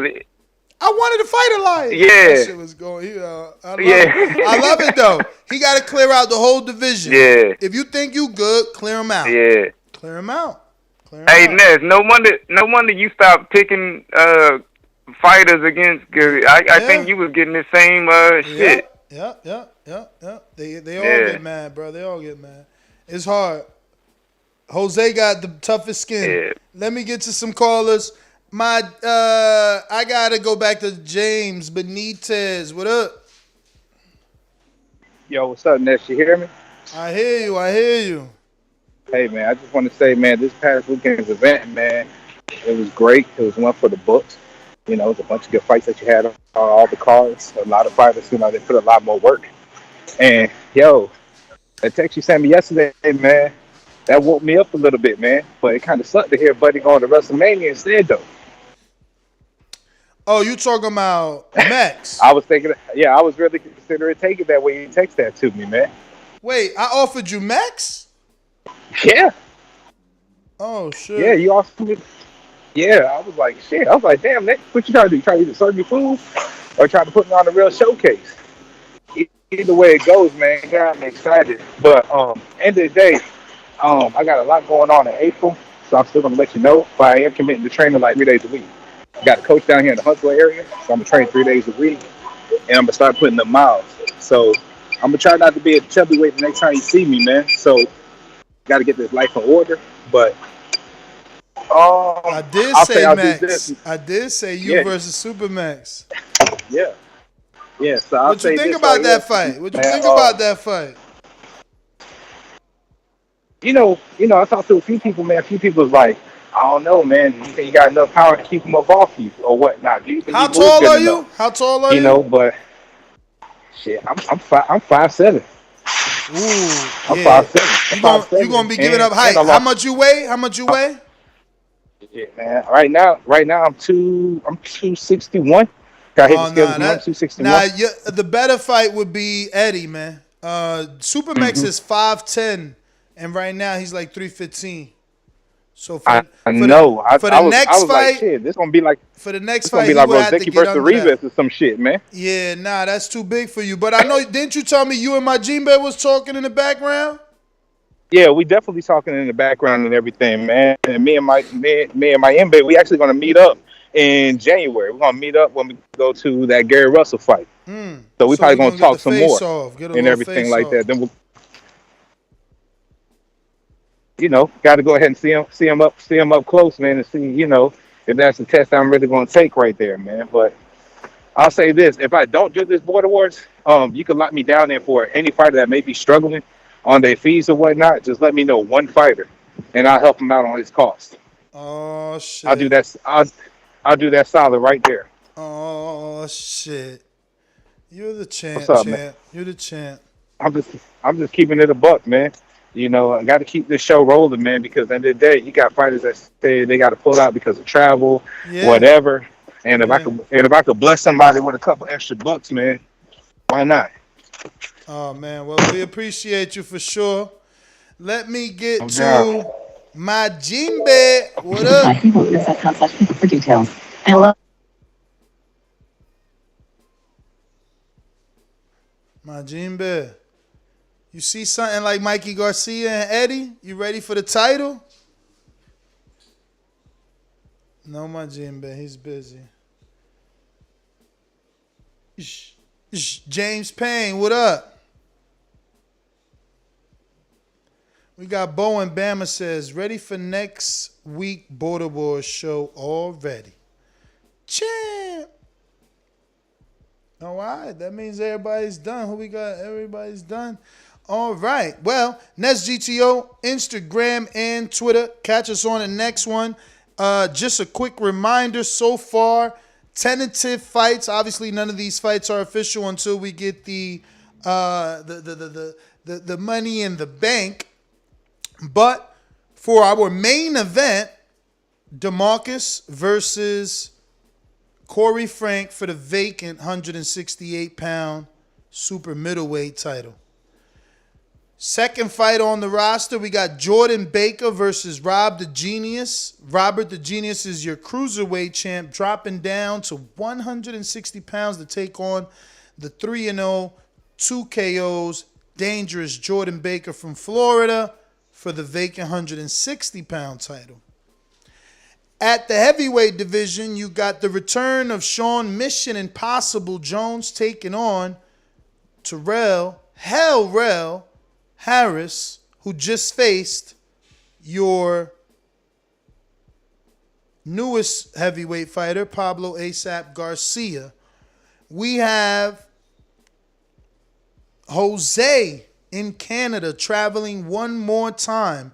Call him the Glenn Johnson of Border Wars, except he doesn't lose with the perfect record of 4-0, defending his lineal title versus the coach, Adrian Rowan from Wisconsin. Then we have possible title eliminator mandatory bout, right? And what I mean by that is obviously this bout would be an elimination fight to name the mandatory to the heavyweight champion that will be crowned in the fight versus Sean and Rel. So, possible eliminator could be LJ the Don versus Kendrick from Dallas. Two very experienced fighters. Or Smoke 'em Out Jay and Pablo ASAP. ASAP obviously in a controversial fight with Rel, and the commission is granting him the ability to be in an eliminator for the mandatory position. That being said, we also have Bishop, the return of Sir Bishop versus the return of Jason Hotsey, the rematch. Hotsey wants his revenge. And then, tentatively, unless I think the only thing that can ruin this fight would be Keem saying he wants Karma Surge. But James Clark from Milwaukee is accepting the fight with Karma Surge from California, Ontario, California. So right now, we also have our first women's fight because Jose's wife, Rebecca Kramer, will be taking on Adrian's wife, Ms. Rowan. I don't know her name. Her name is I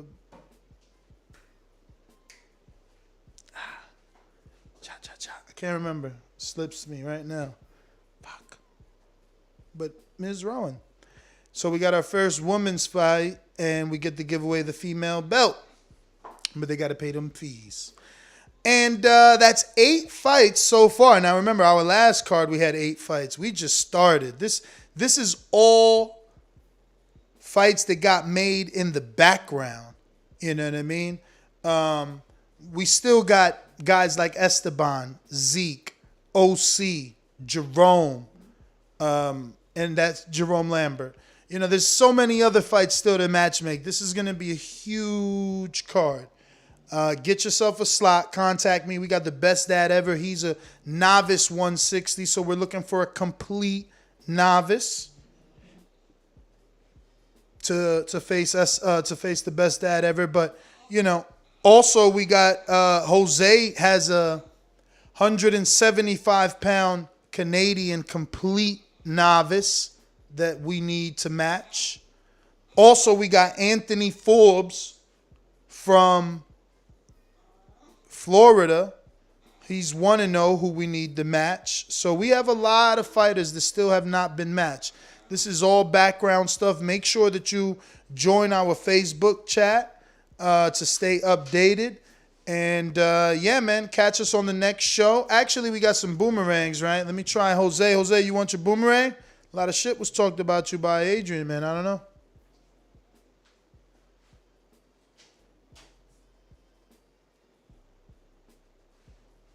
All right, that's a no. Ness, GTO, Instagram and Twitter. Catch us on the next one. Arrivederci.